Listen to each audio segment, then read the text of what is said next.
A loudmouth named Li Hai crashes a funeral, announcing he's there on behalf of Zhao's Excellence Group. The scene is the Meng family's villa, where they're mourning the passing of their patriarch. Li Hai gets right to the point, threatening that unless he gets a certain invitation letter, no one will be paying their respects today. The mention of the rival Excellence Group immediately puts the family on high alert. Meng Xiner is furious that head dare cause a scene while her grandfather's body is still warm, while her mother despairs over their vulnerability. The other guests are fuming, calling Li Hai a mere dog of the Zhao family who's gotten way too arrogant.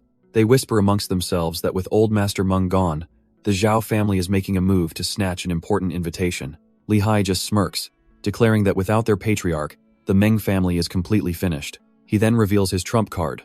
His men have already surrounded the entire villa, and no one is leaving. But just as all hope seems lost, a mysterious figure in traditional garb calmly walks through the gates. One of Li Hai's trash-tier guards tries to block the newcomer, threatening to gouge his eyes out for even looking at him. But before the guard can even finish his sentence, the mysterious man grabs his arm with lightning speed.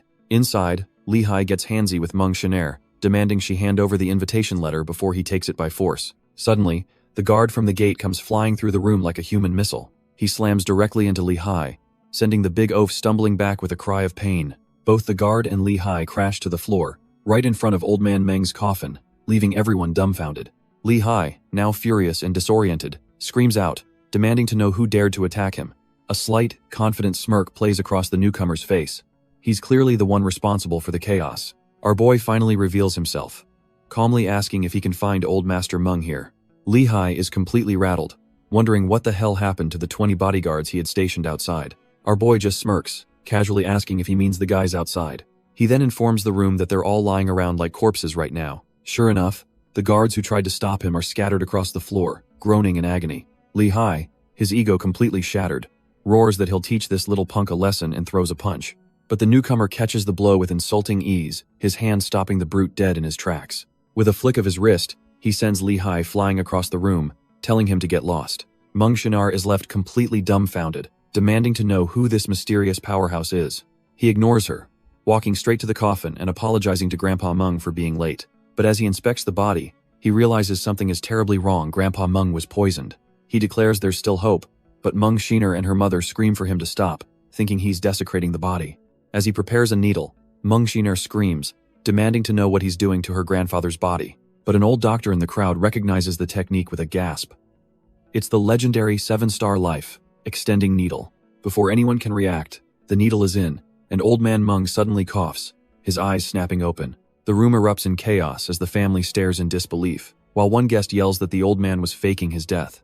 Our boy simply smiles, completely unfazed, and remarks that thankfully, he wasn't too late. The old doctor rushes to check the patriarch's pulse and is dumbfounded. It's strong, as if he's 20 years younger. A confused Old Man Meng sits up, asking Dr. Li if he was the one who managed to save him. Dr. Li humbly says he lacks such skill, pointing out that it was this young man who performed the miracle. The old patriarch's eyes widen as he finally recognizes our boy, calling him Xiao Chen. We then flash back 3 days, revealing Xiao Chen training relentlessly, as if preparing for this very moment. A massive pillar of golden energy erupts from the mountain, signaling a huge breakthrough. Our boy feels the surge of power. He's finally broken through to the Foundation establishment realm. His master appears, declaring his training complete and that it's time to get revenge on the Su family. Xiao Chen is fired up, but explains he has a personal favor to repay before starting his war. Taking a swig from his gourd, his master agrees, reminding him that the Meng family's kindness is a debt that must be paid. With his path set, Xiao Chen is ready to descend the mountain to repay kindness with kindness and settle scores with vengeance. The flashback continues, jumping back 10 years to the Meng family villa. Old Man Meng reminisces about taking Xiao Chen in, recalling a prophecy that the boy would protect their family. Our boy humbly replies that, without the old man's help, he never would have been found by his master. The patriarch then drops the real bombshell. He made a deal with the master for Xiao Chen to marry his granddaughter after 10 years. Old Man Meng calmly pours tea, reminiscing about how long ago he made this promise. But Meng Xiner's mother, Lin Meiqi, absolutely loses her mind, screaming that her daughter needs a capable man to support her, not some nobody. She calls our boy a trash-tier country bumpkin, questioning how he could ever be worthy of her daughter, just as Xiao Chen tries to get a word in. Before he can finish, the patriarch slams his hand on the table, roaring for her to shut her mouth. He fires back that she has it all wrong. It's not that Xiao Chen isn't good enough, it's that Meng Xiner is lucky to have him. Lin Meiqi is left completely dumbfounded, unable to process the old man's insane declaration. The patriarch then reveals the truth. He knows exactly who Xiao Chen's master is, hinting at a power she can't even comprehend. Turning his glare to Xiao Chen, he demands to know why he seems hesitant, asking if he has a problem with his granddaughter. Deciding to play his trump card, the old man decides to call Meng Xiner over, boasting that no man could lay eyes on her and not be moved. And just like that, the beautiful and elegant Meng Xiner is about to make her grand entrance. Meng Xiner walks in with an air of authority, asking her grandpa why he summoned her. The old man practically leaps out of his seat, grabbing his granddaughter and eagerly dragging her over to meet our boy. Xiao Chen is caught off guard. He hadn't noticed her before, but now he realizes she's an absolute bombshell. The patriarch proudly presents her, asking Xiao Chen if his granddaughter isn't the most stunning woman he's ever seen. The old man then drops the bomb. He and Xiao Chen's master arranged their betrothal years ago, and he wants them to get married today. Meng Xiner is completely blindsided, barely able to process the words childhood betrothal. Our boy is just as stunned, realizing the old man's crazy plan is actually serious. She sizes him up, noting he's changed since they were kids, and wondering how he single-handedly took out dozens of bodyguards. Xiao Chen just smirks, playing it cool, and dismissing his incredible display of power as nothing more than a little trick. His humble yet powerful demeanor clearly works, as Meng Xiner gives a small, intrigued smile. Just as Xiao Chen is sizing her up, Meng Xiner suddenly stands with a look of pure determination. Her grandfather panics, asking where she's going, but she just walks off without a word.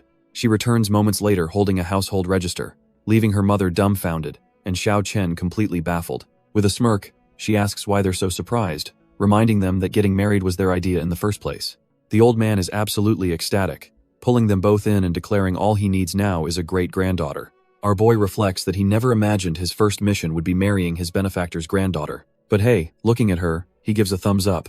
He's definitely not complaining about this arrangement. Suddenly, her mother grabs her arm, reminding her that she's the future president of the Dream Group. Her mom demands to know who this country bumpkin is, but Meng Xiner calmly states she's fully aware of her actions.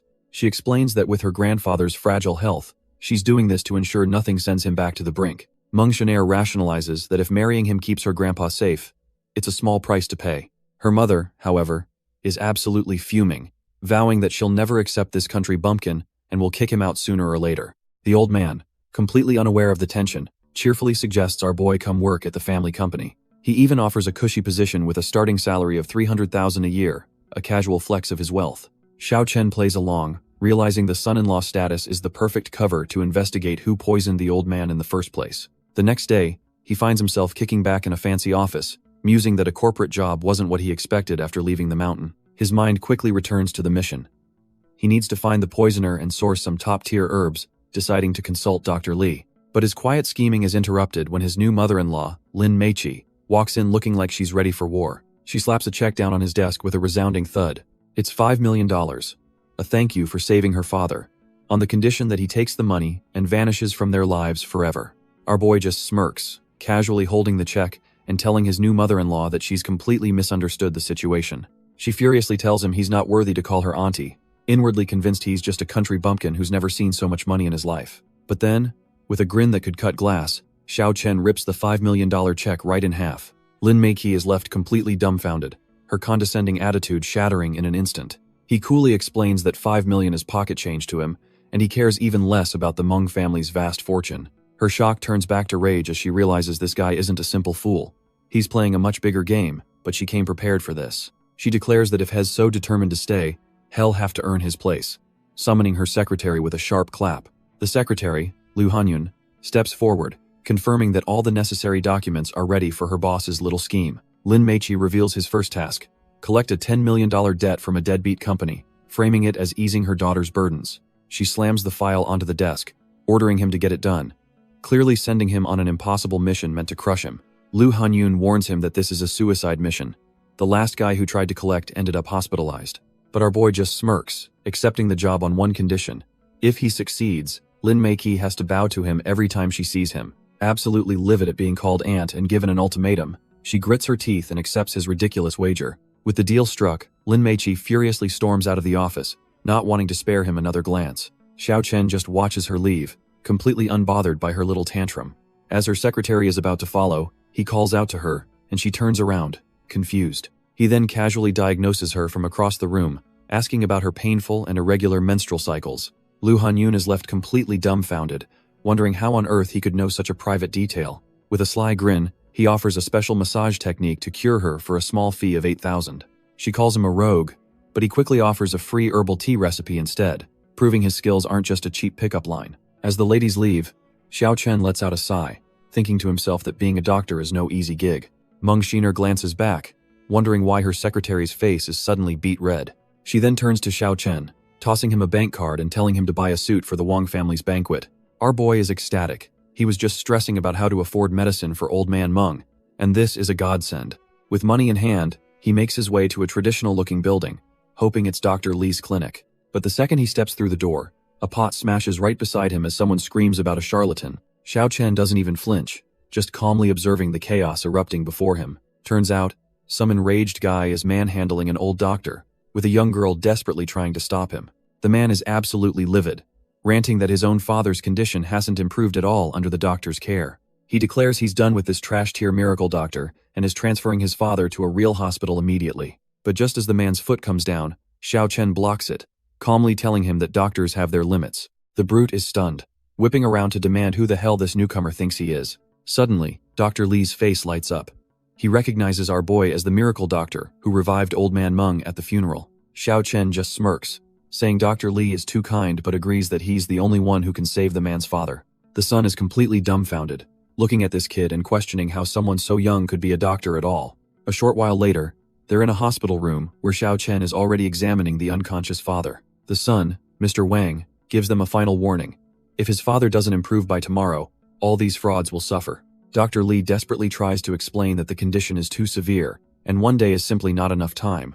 But our boy just smiles, revealing a golden needle and explaining that for him, this impossible illness is no big deal. He declares he doesn't need a day, just the time it takes to drink tea, as he begins the treatment with a flash of light. Dr. Li is completely dumbfounded as the treatment takes a shocking turn. Suddenly, the old man coughs up a mouthful of blood, and his son absolutely loses it, grabbing Xiao Chen and demanding to know what he did. Mr. Wang screams that he was a fool to trust them and immediately calls for his men to get his father out of there. Without a second thought, they wheel the old man out, leaving our boy and the doctor standing there. As he storms off, Mr. Wang threatens to shut the place down and make the Meng family pay for this disaster. But Xiao Chen just smirks, saying that since the son showed some filial piety, he'll get one last chance for a real cure if he comes back begging within 3 days. Mr. Wang looks back in disgust, telling him not to even think about it. He slams the door behind him, leaving in a furious rage. In the car, Mr. Wang is still fuming, ranting to his father about how that young man and Dr. Li are nothing but trash-tier frauds. But just then, his father starts coughing violently again, and Mr. Wang realizes with dawning horror that the fraud's temporary fix is already wearing off. But suddenly, the old man realizes the intense pain is actually fading away. He even feels stronger, asking his son if it was Dr. Li who somehow managed to save him. His father grabs him, insisting that whoever saved him deserves their utmost gratitude, as he was sure he was a dead man. Mr. Wang is left completely dumbfounded, the cold hard truth of his monumental screw-up finally hitting him. Meanwhile, our boy Xiao Chen is minding his own business, having gathered some basic herbs and now looking for top-quality ingredients. He manages to snag a rare spiritual ginseng at a discount, thinking to himself that the trip was well worth it. Just as he's leaving, a convertible screeches to a halt, and Meng Xiner calls out his name. She playfully asks why he's still wearing his old-fashioned robes when she told him to buy a decent outfit. Xiao Chen just smiles sheepishly, admitting he completely forgot because he spent all the money on the ginseng. Meng Xiner sighs, telling him to forget it and just get in the car because they're short on time. As they drive, one of Meng Xiner's friends mockingly asks if this country bumpkin is the new husband she supposedly married.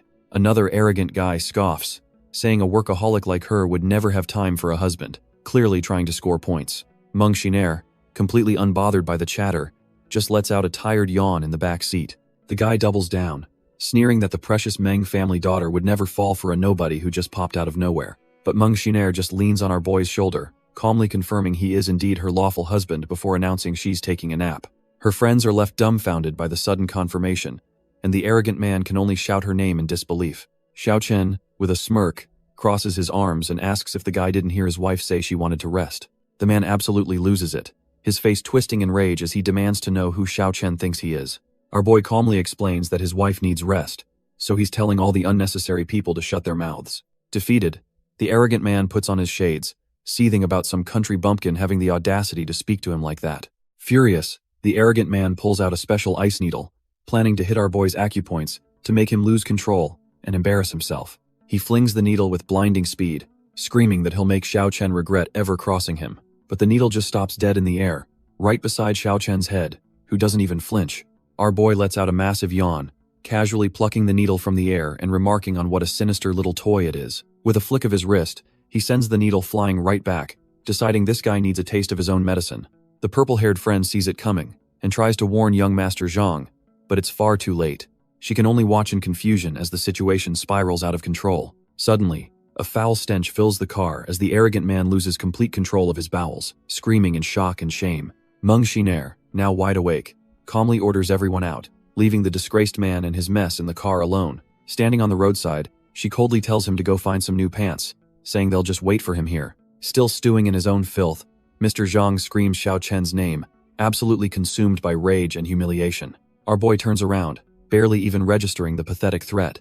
With a furious roar, Zhang lunges out of the car, vowing to end Xiao Chen right then and there. But before he can even land a hit, he's sent flying back into the car, foaming at the mouth from a single, unseen strike. Xiao Chen casually dusts off his hands, remarking that the guy was just being too noisy, leaving Meng Xiner completely dumbfounded. She turns to him, utterly bewildered, and asks what in the world just happened.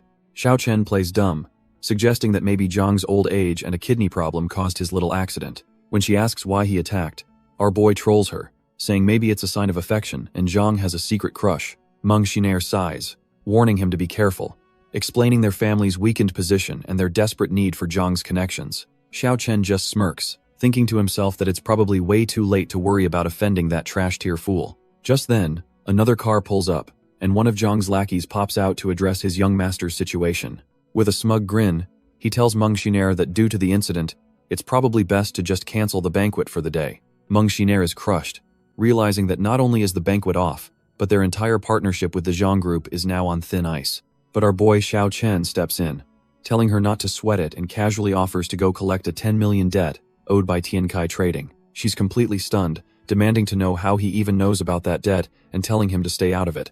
Xiao Chen just smirks, clarifying that he's not worried because he's still waiting for a certain lady to bow to him as promised. He looks back with absolute confidence, promising her he'll have the 10 million in hand by the end of the day. Defeated, she agrees to let him go but insists on sending Lu Hanyun with him, warning him not to cause any more trouble. They arrive at the Tiankai Trading office, only to find the place crawling with goons and the boss waiting for them. The boss, Ma Tao, reveals he's a total scumbag, offering to reconsider the debt if the lovely Lu Hanyun spends a week with him.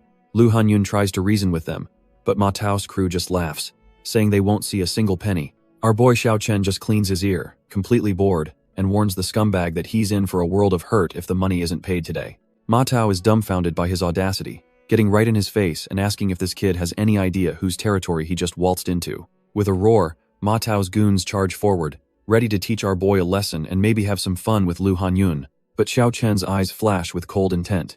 He's done playing games with these trash-tier thugs. Before anyone can even blink, he launches a lightning-fast kick, smashing his foot right into a goon's face, as Lu Hanyun watches in shock. The rest of the goons are sent flying like bowling pins, one even getting a chair broken over his back for good measure. Just as the dust settles, a man bursts into the room, desperately calling out for a Dr. Su. It's Mr. Wang, who freezes at the sight of the trashed office, his savior, Xiao Chen, standing over a pile of bodies, and a confused Ma Tao. Seeing his benefactor, Mr. Wang is livid, but Ma Tao, completely clueless, just calls it a minor accident and offers to get more guys to throw Xiao Chen out. Mr. Wang completely ignores the sleazy manager, his eyes locked on the man who saved his father. Rushing forward, he respectfully addresses Xiao Chen as Dr. Su, leaving Ma Tao absolutely dumbfounded. Xiao Chen calmly explains that this company owes his wife money and even tried to assault her secretary, putting Mr. Wang on the spot. Without a second of hesitation, Mr. Wang grabs the manager and lands a vicious slap, screaming at him for daring to disrespect the divine doctor. Ma Tao hits the floor, a blubbering mess, crying that it was all a misunderstanding and that he had no idea who he was dealing with. But Mr. Wang is having none of it, yanking him up and demanding he get the money owed to Xiao Chen right now. The terrified manager is forced to his knees, his arrogance completely shattered. A moment later, he's back with a fat stack of cash, groveling and apologizing for his ignorance, even adding extra as a personal token of respect.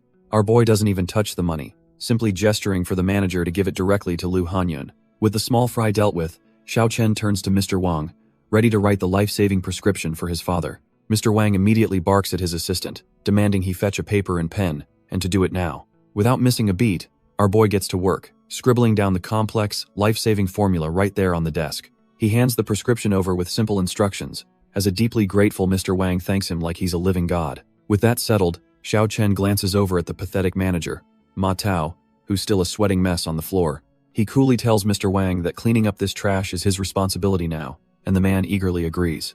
Mr. Wang's gratitude instantly turns to fury as he grabs Ma Tao and declares that he and his entire crew are fired. The manager collapses, begging for another chance.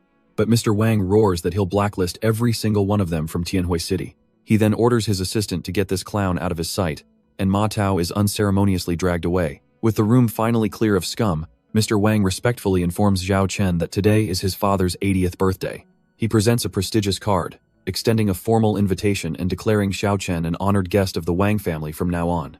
Our boy thinks to himself how this is the very invitation Mengxiner was worried about, and he just stumbled into it effortlessly. Mission accomplished, he tells Lu Hanyun they should head back before her boss worries herself sick. As they leave, Mr. Wang recognizes the woman with him as Lu Hanyun, Mengxiner's secretary from Dream Group. The gears in his head start turning. He remembers Xiao Chen at the funeral and now sees this connection, realizing he needs to rethink his business alliances. Meanwhile, back at the Meng family hall, Lin Meiqi confronts her daughter, Mengxiner, about the fight she had with Zhang Dong. She grabs her daughter, absolutely livid, questioning how she could possibly offend such an important business partner. Lin Meiqi demands that Mengxiner invite young Master Zhang out and apologize properly, because they absolutely cannot miss the Wang family's banquet. She even tells her daughter to dress up nicely, hoping it might make that trash-tier Zhang relent. Mengxiner finally snaps, telling her mother to stop meddling in the company's affairs and her personal life. But her mother just screams back, challenging her to solve the problem herself by getting an invitation to the Wang family's banquet. Mengxiner is left speechless and fuming after her mother's ridiculous demands. But just as the tension peaks, the door swings open and in walks our boy, Xiao Chen, with Lu Hanyun. He casually announces he's got the Wang family's invitation, leaving both mother and daughter completely dumbfounded. Lin Meiqi immediately grills Lu Hanyun, who confirms Xiao Chen got the invitation and was treated with the utmost respect. She can't believe it, shouting his name in disbelief. How could a country bumpkin like him know the Wang family president? She immediately accuses Lu Hanyun of being bribed by Xiao Chen to play some kind of sick joke on them. Pushed into a corner, Lu Hanyun insists she is telling the absolute truth, getting visibly frustrated. To prove her point, she pulls out a check, revealing that Tiankai Trading has also paid back the 10 million they owed. Xiao Chen smirks, coolly reminding Lin Meiqi about her promise to bow, leaving Mengxiner totally confused. Still in denial, Lin Meiqi snatches the check, convinced it must be fake and that they're trying to deceive her. But in a shocking twist, Mengxiner hugs Lu Hanyun, declaring that she believes her and wants to go to the banquet. Lin Meiqi lunges forward, desperately trying to stop her own daughter from leaving. She frantically explains that she's already called young Master Zhang to pick them up, forbidding Mengxiner from going anywhere. With a sharp crack, Mengxiner slaps her mother's hand away, completely fed up. She screams at her mother to stop meddling, making it crystal clear that she has nothing to do with this Zhang Dong. Mengxiner coldly tells her that if she wants to wait for him so badly, she can do it by herself. Our boy Xiao Chen, seeing the drama unfold exactly as had hoped, knows it's time to make his exit. He calmly tells Lu Hanyun it's time to go, and a determined Mengxiner follows right behind them. With a final, smug grin, Xiao Chen reminds Lin Meiqi not to forget her promise to bow the next time they meet. Lin Meiqi is left absolutely fuming, unable to believe her daughter chose that country bumpkin over her own mother. Lin Meiqi watches them go, seething that this scoundrel has turned her daughter against her and vowing to get rid of him. She makes a last-ditch effort, screaming for Siner to wait, but her daughter doesn't give her a second glance. Elsewhere, at the opulent Wang family's grand hotel, the city's elite are gathering for a massive banquet. Inside, the party is already buzzing as influential guests mingle and exchange pleasantries. The word on the street is that nobody in their right mind would dare miss old Master Wang's birthday celebration. But the real reason everyone's here is the rumor that the Wang family is about to announce its next major business partner. Amidst the crowd, an acquaintance spots the infamous Zhang Dong and casually asks why Mengxiner isn't on his arm tonight. Zhang Dong just scoffs, loudly proclaiming he's tired of playing with a woman who's not that attractive and doesn't know her place. A few guests overhear his trash-tier comment, and one woman is visibly disgusted, thinking he's gone way too far. Her more pragmatic friend quickly shushes her, whispering that in their world, you have to be flexible to survive. Suddenly, Mengxiner's own mother, Lin Meiqi, spots Zhang Dong and starts fawning over him. Just then, Mengxiner arrives, and Zhang's cronies immediately start mocking her for crashing the party. Zhang Dong smirks, offering to forgive her if she apologizes with sincerity. Her mother disgustingly agrees, demanding she not only apologize but also give him a shoulder massage.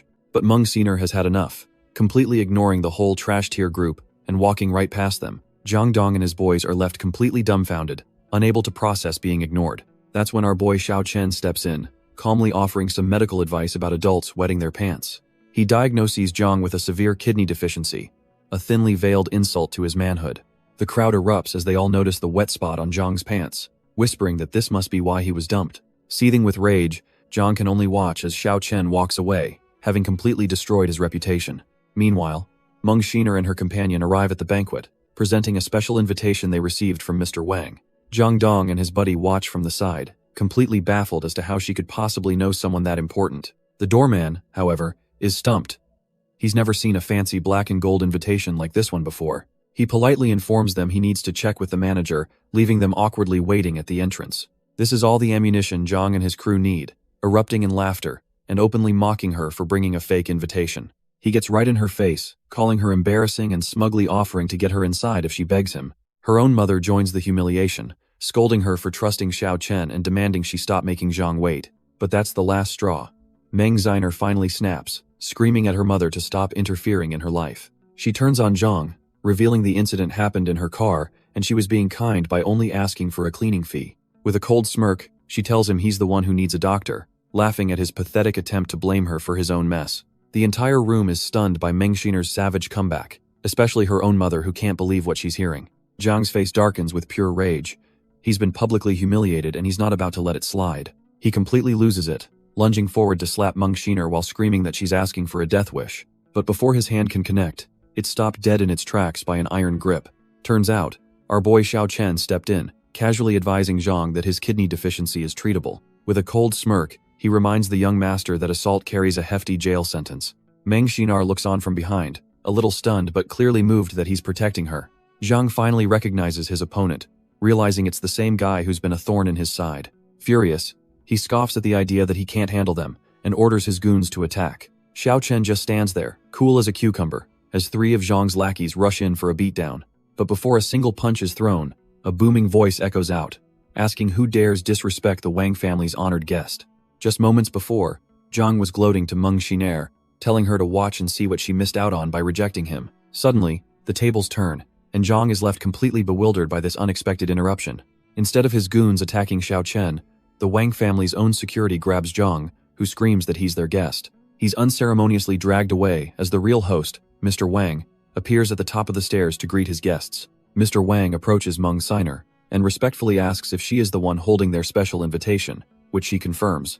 She's stunned by their deferential attitude, realizing there must be a much deeper secret behind this invitation. Mr. Wang bows deeply, apologizing for the disturbance and personally escorting them inside like true VIPs. The sight leaves Zhang and his friends absolutely gobsmacked, unable to believe these nobodies are the real honored guests. Lin Meiki apologizes for the trouble, but Meng Xiner is feeling vindicated, knowing she was right all along. Meng Xiner is still processing how the invitation was personally handed to our boy by President Wang himself. Her mother, Lin Meiki, scoffs, thinking the old man must have secretly intervened, wondering how Xiao Chen bewitched him.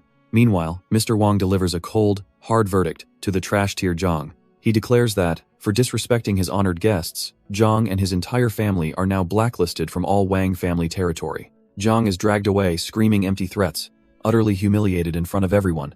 Mr. Wang then reveals that this invitation is one of only 3 ever made, making its holder equal to the family head. Inside, the banquet hall is a picture of absolute luxury and opulence. The elite of the city mingle, completely unaware of the drama that just unfolded outside. Xiao Chen and the others are then led down the main aisle, receiving the full VIP treatment. A host personally guides them to their table, urging them forward as the honored guests of the evening.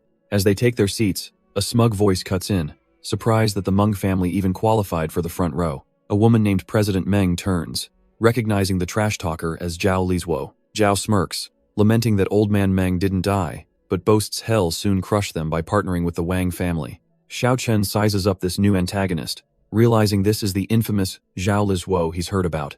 Unfazed, President Meng tells her secretary to fetch the gift she prepared for the Wangs, ready to play the game. The two rivals lock eyes. She declares the deal isn't done, but he scoffs that business needs brains, not just empty words. Just then, the crowd erupts as Elder Wang himself makes a grand entrance, with everyone whispering about the rumored Zhao Wang alliance. Wasting no time, Zhao Lizhuo steps forward to present an outrageously expensive gift, the key to a legendary cloud-top villa. The guests are dumbfounded. This villa is a masterpiece of feng shui said to grant prosperity, a power move only a top-tier group could make. But Zhao Lizhuo just smirks, sarcastically calling her gift a mere token of respect. Unfazed, President Meng rises and announces her own gift for the elder Wang. Her assistant presents a stunning jade bracelet, which she declares is a masterpiece by the legendary Master Che Rong. The entire hall erupts in disbelief. Master Che Rong retired a decade ago, and his works are now worth over $1 billion. But our boy Xiao Chen is just confused, realizing the bracelet looks exactly like one his drunkard master carved for fun. He remembers his master passed out at a table, complaining about being too broke for wine. There's no way that guy is a legendary master. The two rivals lock eyes again, both supremely confident that their own offering will seal the deal. Elder Wang then steps forward, wine in hand, ready to make the big announcement everyone's been waiting for. President Meng steels herself for the verdict, while Zhao Lizhuo grins, absolutely certain he's about to be named the Wang family's new partner. But Elder Wang pulls a fast one, announcing that before anything else, he needs to thank a very important person. He reveals that this individual is the sole reason he's even alive to celebrate his birthday with everyone.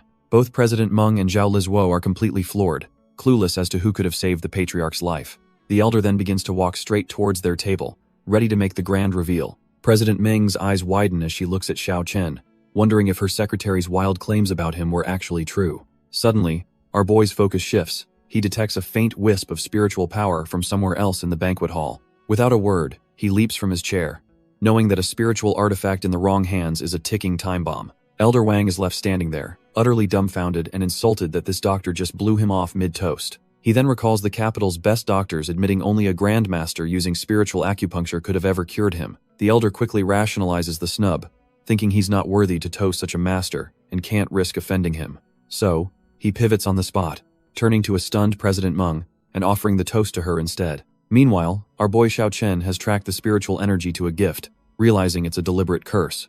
He figures someone is trying to secretly murder the old man and decides to help them out by dispelling the dark magic. With the curse neutralized, he vows to track down the scumbag who cast it while the trail is still fresh. Back at the table, Zhao Lizhuo is seething, wondering when the Meng family got so cozy with the powerful Wangs. He starts sweating bullets, realizing his plan to use the Wang family to crush the Mengs might be falling apart. He recalls shaking hands with the elder's son, believing their business cooperation was a done deal. But his worst fears are realized as Elder Wang announces to the entire hall that his big news also concerns President Meng. Elder Wang raises his glass, announcing that as his family enters the beauty industry, he's ready to reveal his chosen partner. The bombshell drops. He's partnering with President Meng's dream group, leaving Zhao Lizhuo utterly dumbfounded. President Meng herself can hardly believe her ears, completely overjoyed by the sudden turn of events. Her mother Lin Meiki and the others at their table erupt in celebration at their incredible fortune.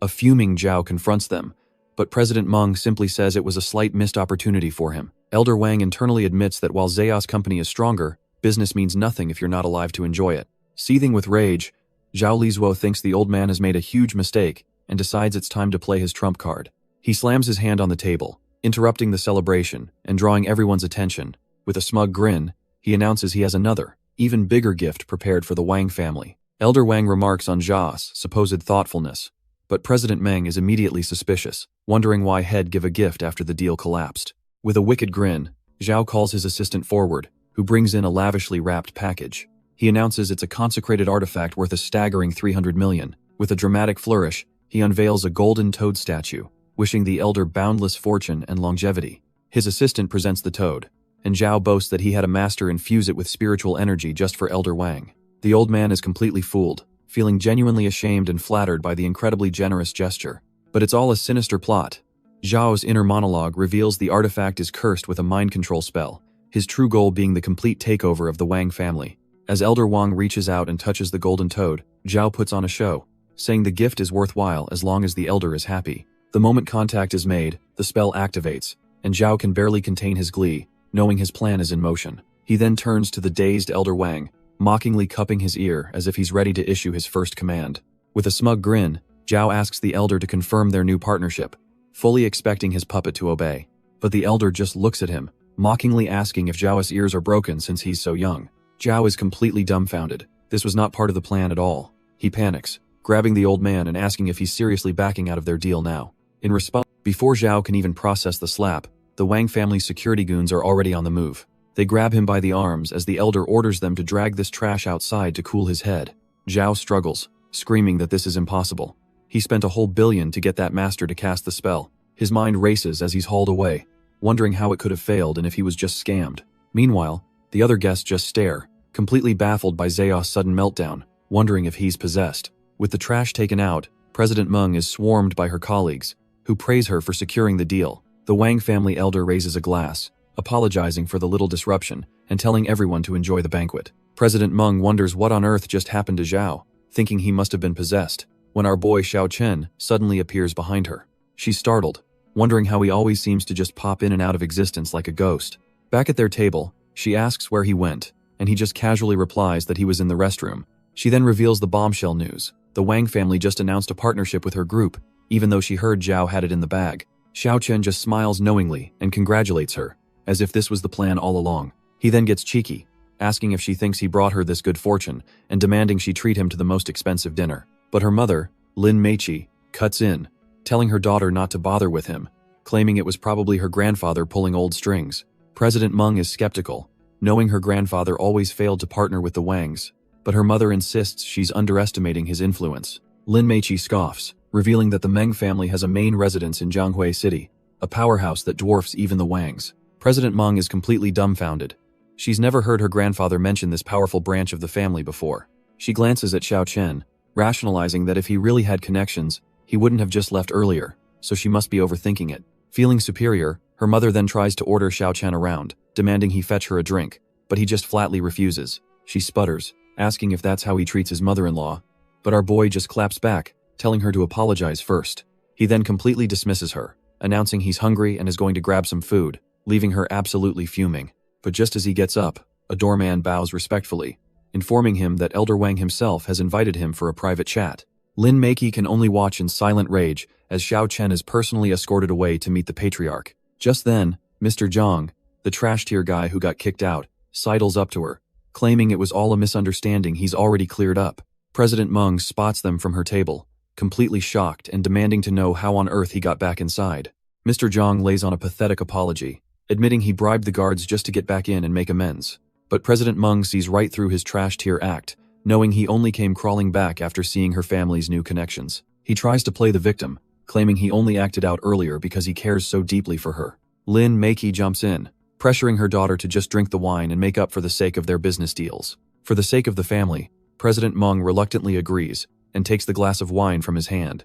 The sleazeball smirks to himself, thinking she's a prime minister in the making for being so accommodating. But as she takes a sip, she immediately realizes the wine has a strange, bitter taste. Suddenly her face flushes red, and Mr. Zhang feigns concern, asking why she's blushing so hard.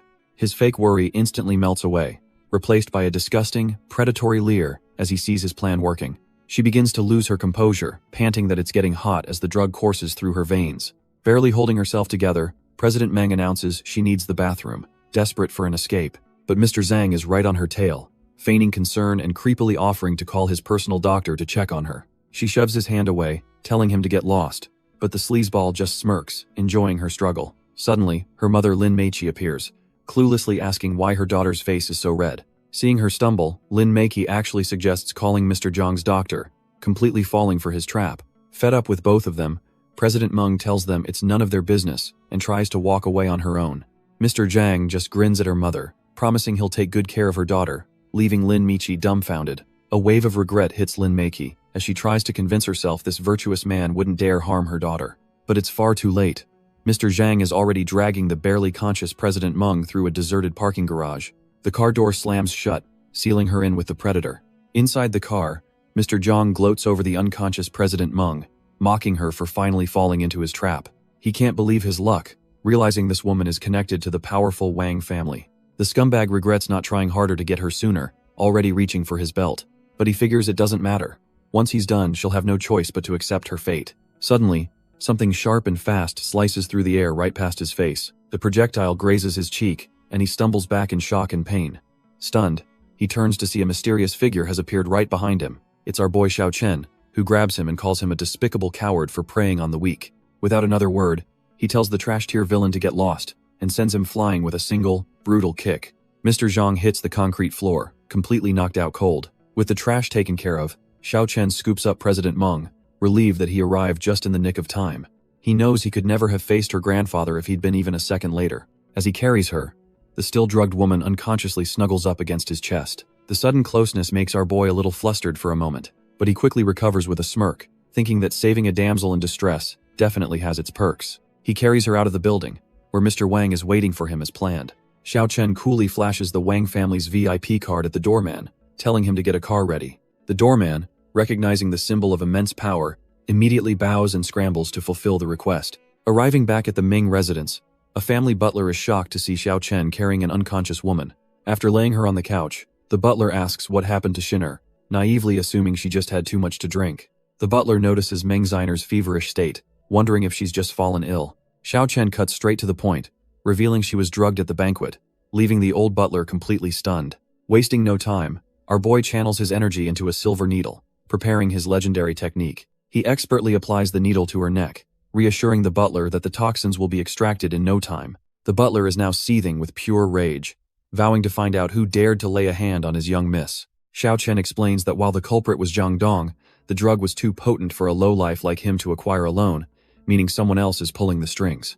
The scene shifts to the Zhao family's study, where the real puppet master is asking his subordinate for a status update. His enforcer, Li Hai, reports that he got the drug to Zhang Dong and is confident that by now, their little scheme has succeeded. The boss, Zhao Lizuo, flashes a sinister grin, promising to forgive Li Hai's previous failures if this plan works out. Absolutely ecstatic, Li Hai thanks his boss and leaves the office, completely unaware that his perfect plan has already been foiled by our boy. Just then, Zhao Lizuo's phone rings, and he picks it up with a confident smirk. But his composure shatters when a furious voice screams his full name through the speaker. He glances at the caller ID, completely bewildered as to why Zhang Dong's father is calling him. His mind immediately jumps to the worst-case scenario. That trash-tier idiot must have messed up and exposed their entire operation. Li Hai watches nervously as his boss's expression turns terrifyingly cold, though he calmly asks what the old master wants. On the other end of the line, Zhang Dong's father is absolutely losing it, demanding to know what Zhao did to his son. It turns out his son, Zhang Dong, is now just a drooling mess, completely unresponsive in a hospital bed. The father roars into the phone, revealing that his son has become a vegetative patient because of him. Zhao Lizuo is left speechless, barely able to process the news that his pawn is now in a vegetative state. The father explains that ever since the Wang family banquet, his son has been like this, with doctors confirming he'll never recover. The furious father explains his investigation revealed his son only interacted with Li Hai and Meng Shinner at the banquet. Zhao plays dumb, asking what is implying, feigning ignorance about his son's recent activities. He then flips the script, pointing out that Zhang Dong was relentlessly pursuing Meng Shinner with some pretty shady tactics. Zhao coolly suggests that the Meng family or one of Meng Xiner's other suitors must be the ones who took revenge. The father seethes, realizing his son's obsession with a girl has brought this disaster upon them. He roars into the phone, swearing that if the Meng family is responsible, he'll wipe them from existence. Seeing his plan fall into place, Zhao smoothly offers to handle it, promising to make the Meng family pay within 7 days. The old man reluctantly agrees, trusting their partnership but warning him to deliver on his word. After the call, Zhang's father looks over his son, vowing that he won't let him suffer this injustice in vain. But little does he know, his son is screaming internally. He's fully conscious and knows it was that bastard Xiao Chen who paralyzed him. Meanwhile, in a private hotel room, old Master Wang is meeting with an important-looking man. The man, Jiang Jixu, scoffs, asking if this Su Chen is really as incredible as the old man claims. Just then, our boy Xiao Chen bursts in, using the alias Dr. Su and reminding the old master of a promise. Old Master Wang is all smiles, immediately welcoming him and offering him a seat. He presents a wooden box, explaining that he managed to find the aged medicinal herbs Xiao Chen was looking for. Xiao Chen opens it to find a 1,000-year-old ginseng, practically overflowing with spiritual energy. He's ecstatic. This is exactly the high-tier ingredient he needs to advance his cultivation. Old Master Wang is just thrilled to be on the good side of such a powerful figure. With the gift given, Jiang Zishui finally reveals his true motive. He needs Dr. Su to examine a friend with a mysterious illness. Xiao Chen takes a moment before dropping a bombshell. This isn't a physical sickness. His friend has run into something ominous. Both Jiang Zixu and Old Master Wang are completely dumbfounded by the word ominous. Xiao Chen starts his diagnosis, asking if Jiang Zixue has moved or stayed at a friend's place recently, but gets a no for both. Suddenly, Jiang Zixue snaps, having heard enough of this nonsense. Old Master Wang is taken aback, asking his friend what's gotten into him. Jiang Zixu furiously accuses the old master of hiring a charlatan and storms out, refusing to listen to any more superstitious garbage. But before he can take another step, Xiao Chen calmly tells him to wait. Our boy explains that since he accepted the ginseng, he's obligated to help avert this disaster. Jiang Zixue should consider himself lucky. He then offers a talisman that can protect him from 3 disasters, but the director just scoffs, thinking this is a scam for money. Xiao Chen doesn't even flinch, shoving the talisman into the man's pocket and telling him the fee has already been paid. Jiang Zixue is completely frozen, utterly shocked by the incredible strength pinning him. He can't even see the movement or break the grip. Old Master Wang pleads with his friend, telling him to take what Xiao Chen offered if he values their bond at all. Jiang Zixue just stares back, his silence speaking volumes about his utter disapproval. He finally snatches the talisman, muttering that he's only taking this piece of paper for his old friend's sake. With a final glare, he tells the old master how deeply disappointed he is in him for believing this nonsense. Then, with a loud slam of the door, the infuriated director storms out. The old master turns to Xiao Chen, looking embarrassed as he apologizes for his friend's terrible temper. But our boy is completely unbothered, advising him to forget it and just keep a close watch on his friend for the next few days. Xiao Chen knows the negative energy in the director is about to erupt, as the old master gratefully promises to find the herbs he needs. Meanwhile, back at the Meng mansion, a young woman waits anxiously by the front gate. She's a friend of Meng Ziner, and she's getting worried after hearing that Shiner and Su Chen left earlier and still haven't returned. Just then, Lin Meiqi finally strolls back into the Meng mansion, only to be met by the furious family butler. The old man absolutely erupts, demanding to know where on earth she's been all this time. She nonchalantly explains she got drunk and stayed at a friend's, then foolishly asks how things went with Ziner and Zhang Dong. That was the wrong thing to say, as the enraged butler smashes his walking stick on the floor. Without a moment's hesitation, he lands a heavy slap right across her face. Lin Meiqi is completely stunned, crying out and asking why her father-in-law would strike her. He roars back that she has the nerve to ask after she almost single-handedly ruined her daughter's reputation. Then he drops the bombshell.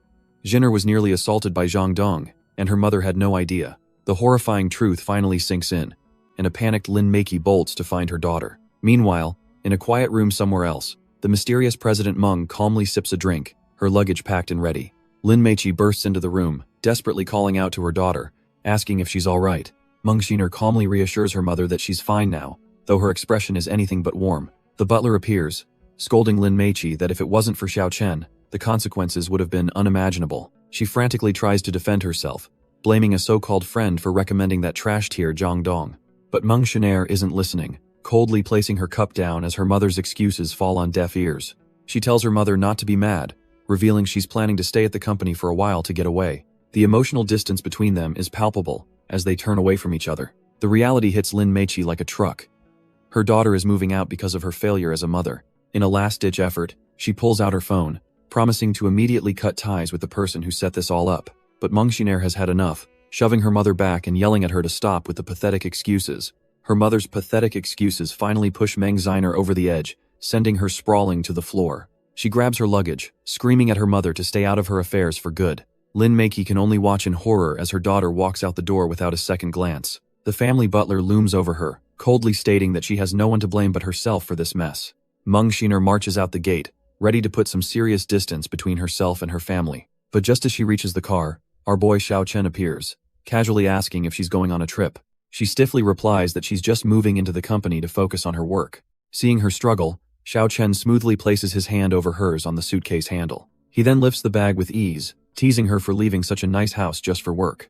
As he places it in the trunk, he remarks that her dedication to her job is truly something else. Meng Xiner can't help but smile, seemingly won over by his charm. Without a word, our boy grabs her wrist, ready to drag her along with him. She tells him there's a shareholders meeting, and he jokingly complains about being forced into overtime.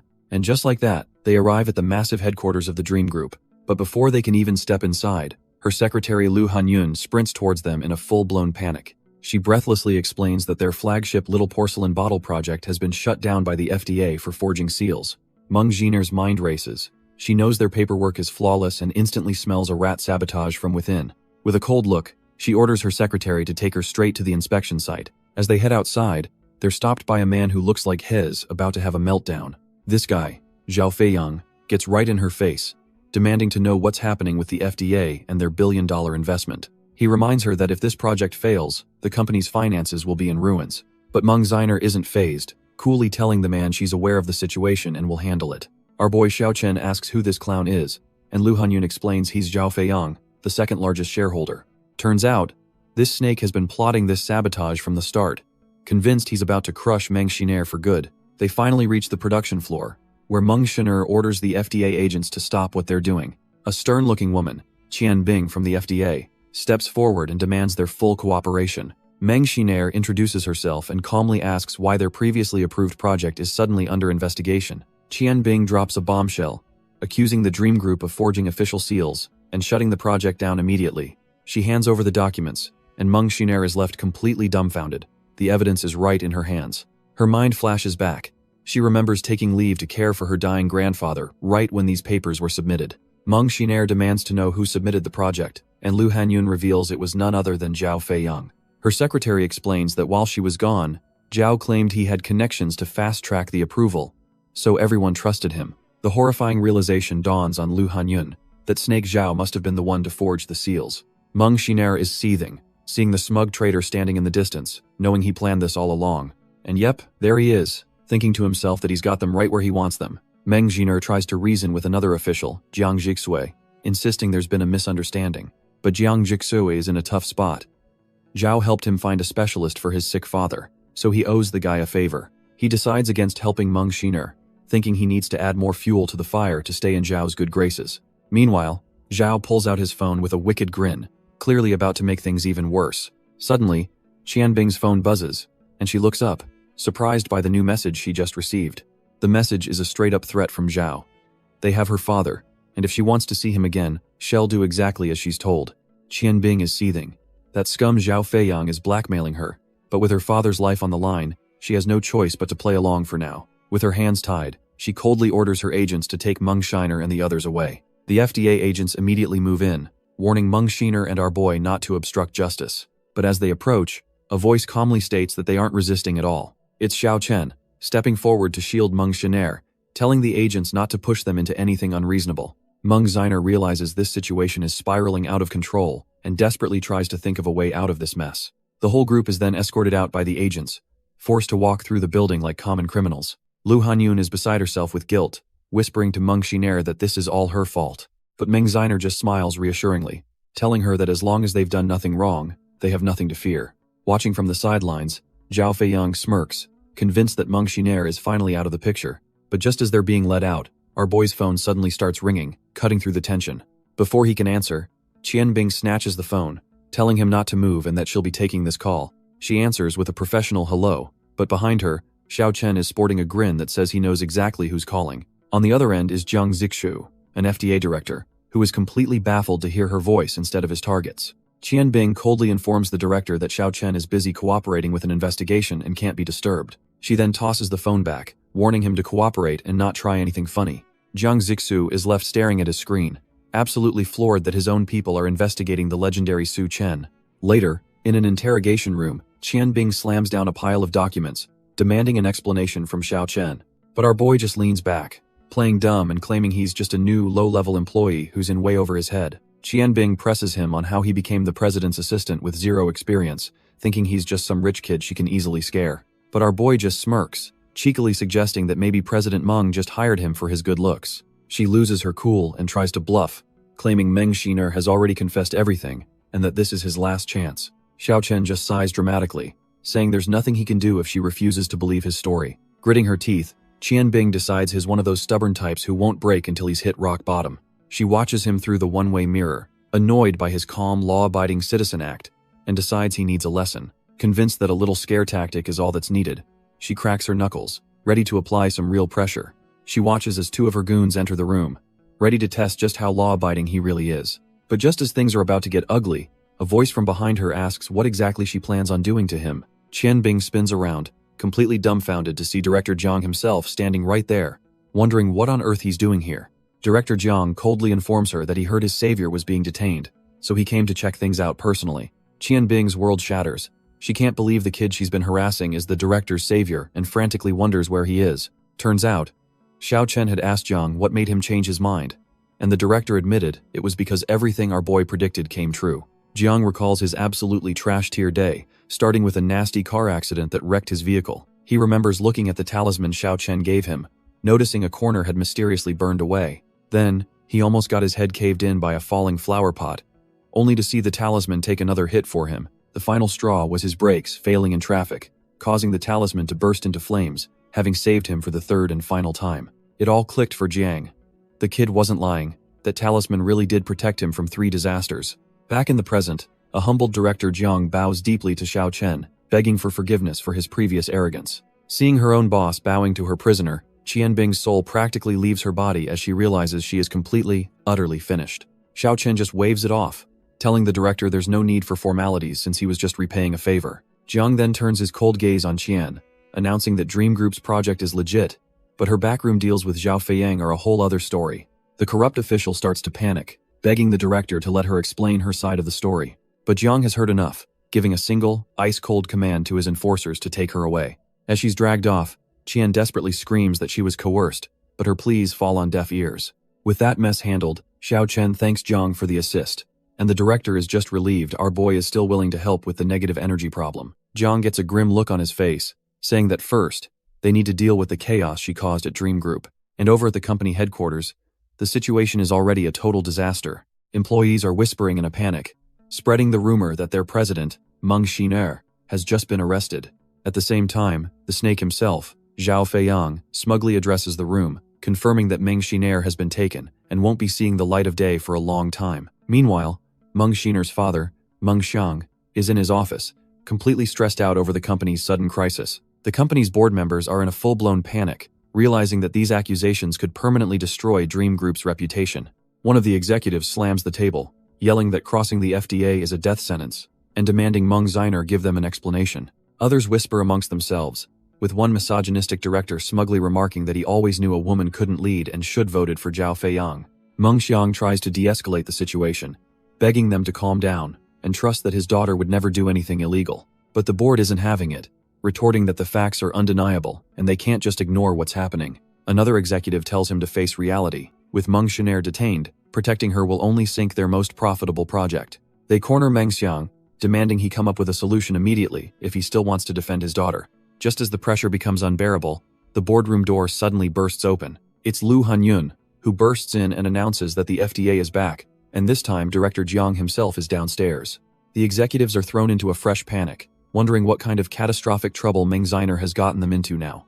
Amidst the chaos, Zhao Feiyang rises with a smug grin, telling everyone to calm down and that they should all go take a look. His mind is laser-focused on one thing, Meng Xiner's downfall. A dark, twisted expression reveals his true thoughts. He's going to save her watching her fall from grace. He confidently strolls out of the Dream Group building, ready to seize the opportunity that has just landed in his lap. Spotting Director Jiang, Zhao Feiyang introduces himself with a grand gesture as the director currently handling the company's affairs. Director Jiang acknowledges him by name, and Zhao Feiyang can barely contain his excitement, pretending to be honored. He internally gloats that since Meng Xiner hasn't returned, she's finished, and the president's position is finally his for the taking. But just as he's basking in his victory, an agent slaps a pair of handcuffs on his wrist. Zhao Feiyang is dumbfounded, stammering and asking Director Jiang what in the world is going on. The director calmly informs him he's under arrest for his private dealings with their own officer, Qianbing. With his dreams crumbling, they start to drag the disgraced director away. He completely loses it, screaming that Qianbing must have fabricated the story to frame him. Just then, a luxury car pulls up, and none other than Meng Xiner steps out, looking completely unfazed. Zhao Feiyang's mind shatters. He yells, accusing her of setting him up and whining that he just wanted his turn as president. Meng Xiner looks at him with cold pity, telling him not to get it twisted, this is just karma. She leans in, delivering the final blow by stating he was never even qualified to be her opponent. With the traitor gone, Meng Xiner turns to the remaining executives, her father included, and tells them to get their act together. She then thanks Director Jiang for his timely intervention, but he waves it off, saying the real person to thank is someone named Su Chen. Meng Xiner is completely taken aback, wondering who this mysterious benefactor is, only to spot our boy Xiao Chen sitting in the director's car. Turns out, Director Jiang is eternally grateful to Xiao Chen, crediting a talisman from the Divine Doctor for saving him from some unknown disaster. Xiao Chen plays it cool, accepting an invitation for a meal, but his real goal is to investigate the aura of misfortune clinging to the director. As Xiao Chen and the director drive away, he gives a small wave, leaving Meng Xiner to ponder this unexpected turn of events. With the immediate crisis handled, she stares up at the company headquarters, steeling herself for the corporate cleansing that's about to begin. Later that night, under a full moon, we see a quiet, modern-looking house. Xiao Chen arrives at Director Jiang's home, who greets him warmly and mentions he just had the place renovated. As he steps inside, Our boy Xiao Chen immediately senses something is deeply wrong with the place. His spiritual vision kicks in, revealing a thick, deathly aura as he tells the director it feels like someone died here. Director Jiang is completely dumbfounded, breaking into a cold sweat at the chilling declaration. He nervously explains the house was assigned by the state, making a death impossible, but he can't shake off his own recent bad luck. Xiao Chen clarifies that a deathly aura doesn't always mean a corpse, placing his hand on a wall to feel for the source. He asks if this was the exact spot where the wall was peeling, and the director confirms it, stunned by his insight. With a grim look, Xiao Chen announces that he needs to break open this specific part of the wall. The poor director looks pained, whining that he just spent a fortune renovating the place. But Xiao Chen wastes no time, telling him it's a matter of life and death before shattering the wall with a single, powerful blow. As the dust settles, our boy reaches into the shattered wall to retrieve whatever was hidden inside. Director Jiang is completely losing it, stammering as he tries to comprehend the nightmare unfolding in his home. Because buried in his wall is a human skull, absolutely seething with a dark, malevolent energy. And right beside it, Xiao Chen pulls out what looks like the murder weapon itself. He explains that the victim's immense resentment has been clinging to the director this whole time. As they move down the hall, the director is horrified to see cursed symbols manifesting in the air around them. He can't help but look back, his face a perfect picture of pure, unadulterated terror. The curse suddenly intensifies, and Jiang collapses, screaming as a splitting headache overwhelms him. Xiao Chen deduces the killer was on the renovation team and prepares a talisman to finally purify the cursed knife. Channeling his power, Xiao Chen promises the restless spirit that its murderer will be brought to justice. He slams a glowing talisman onto the cursed knife, unleashing a wave of purifying energy. With a brilliant flash, the malevolent spirit is completely erased, and he declares the job is done. Director Jiang is stunned as the agonizing headache that plagued him suddenly disappears completely. He thanks Xiao Chen profusely, but our boy explains it was the director's own good karma that protected him. Xiao Chen states, taking the knife, but warns that the spirit won't be at peace until the killer is caught. Now filled with righteous fury, Director Jiang swears he will personally find the one responsible for this crime. With the curse lifted, Xiao Chen finds a tranquil spot to begin his morning cultivation as the sun rises. He knows this is the best time to train, as the sun's purple energy makes his practice 3 times more effective. As he wraps up his session, our boy feels a surge of power, pleased with his recent cultivation progress. But his moment of peace is shattered by a deliberate cough right behind him, snapping him out of his trance. It's Meng Sheng, and Xiao Chen's attempt at a polite greeting comes out as father-in-law, which feels incredibly awkward. Meng Xiang heard about the chaos at the company and asks if Xiao Chen got Director Jiang involved, but our boy just plays it cool, calling it a minor issue. A minor issue? Meng Xiang is having none of it. Overwhelmed with gratitude for Xiao Chen saving both his father and his daughter, he asks about our boy's interests, and Xiao Chen admits he's got a thing for antiques and rare herbal medicines. This is perfect, as Meng Xiang reveals he's also an antique enthusiast and insists on taking him out for the day. Before he knows it, they're pulling up to a street filled with traditional shops, the city's antique district. Meng Xiang warns him that the antique world is full of scams and offers to use his expertise to help our boy out. Meng Xiang excitedly tells our boy he's ordered a special painting and insists on showing it to him. Inside the shop, the owner greets them, gushing about how this particular piece has been in high demand. The shopkeeper proudly presents the painting, claiming it's an authentic piece by a famous court painter, and asks for 2 million. But it's all a scam. The shopkeeper is inwardly gloating about how this expert-level fake is about to net him a fortune. Meng Xiang, completely oblivious to the con, is all smiles and readily agrees to the purchase. But just as he's about to seal the deal, Xiao Chen's hand clamps down on his, stopping him cold. Meng Xiang is completely dumbfounded, wondering why his young friend is suddenly getting in the way. With a dead serious look, our boy simply states that there's something wrong with the painting. Stunned, Meng Xiang leans in, unable to process what he's just heard. He argues back, insisting it can't be a fake since he already had a master confirm the artist's unique brushstrokes. The shopkeeper starts getting pushy, trying to pressure Meng Xiang into buying the fake painting immediately. Meng Xiang falls for it, hook, line, and sinker, frantically reassuring the man that he absolutely wants it. He then turns on Xiao Chen, angrily telling him to shut up because his meddling almost cost him the deal. Our boy just sighs, realizing that you can't reason with a fool who's determined to be scammed. Just then, the shopkeeper's phone buzzes, interrupting the tense moment. He excuses himself to take the call, and the ever-polite Meng Xiang just waves him off. Turns out, the shopkeeper is fuming, deciding that since Meng Xiang is being difficult, he's just going to jack up the price. Meanwhile, Meng Xiang is still lecturing Xiao Chen, warning him not to anger the seller with any more careless words. Xiao Chen just smiles and agrees, deciding to let this play out a little longer. A moment later, the shopkeeper returns, and the tension in the room instantly ratchets back up. Just as the shopkeeper returns, A new customer starts looking around the shop with keen interest. Xiao Chen immediately clocks him, realizing this must be the shill the shopkeeper hired to run up the price. The new guy suddenly gasps, pretending to recognize the scroll as a priceless masterpiece by a famous artist. Our boy just smirks, knowing this is the oldest trick in the book to fool half-knowledgeable suckers. The actor then loudly declares that he wants to buy the painting, leaving Meng Xiang completely dumbfounded. With a greasy smile, the shopkeeper apologetically informs the newcomer that the gentleman next to him already claimed it. But the plant isn't having it, arguing that no money has changed hands and offers a whopping 5 million on the spot. Seeing the shopkeeper hesitate, the man gets even more aggressive, instantly raising his bid to an insane 6 million. Xiao Chen calmly steps in, suggesting to Meng Xiang that they just let this guy have the trash tier painting. This, of course, sends Meng Xiang into a silent rage, absolutely furious that Xiao Chen is trying to ruin his big score. Falling for it hook, line, and sinker, Meng Xiang slams down a check and screams that he'll pay 10 million. The shopkeeper's eyes practically turn into dollar signs, absolutely giddy that his little performance worked so well. The rival collector is completely stunned, sweating bullets as his part of the act is now to look defeated. Panicking, the actor yells that he can't get 10 million right now and makes a show of running off to get the money. Meng Xiang shoves the check forward, desperate to close the deal before the other guy can possibly return. With a greasy smile, the shopkeeper takes the money, saying that since the other customer left, the masterpiece is all his. As soon as Meng Xiang's back is turned, the shopkeeper's face twists into a wicked grin, thinking what an absolute fool he just fleeced. Outside, Meng Xiang proudly unrolls the scroll, gushing about how it's even more beautiful up close. Our boy just smirks, thinking to himself that when you spend 10 million, even a piece of garbage starts to look like treasure. Meng Xiang then turns and scolds Xiao Chen, blaming him for making him spend more and telling him to stay quiet if he's so ignorant. Just then, a couple of fellow collectors spot Meng Xiang looking pleased and eagerly ask to see his new treasure. Meng Xiang smugly says he bought something they'd never expect, but our boy tries to intervene, warning him not to flash his wealth around. But the old man is having none of it, getting ticked off at Xiao Chen's advice. He completely ignores the warning, declaring that great things are meant to be shared as he dramatically unfurls the scroll. He proudly announces he's obtained an authentic masterpiece by the renowned artist Yu Zhaiding, and one of the collectors agrees it looks legit.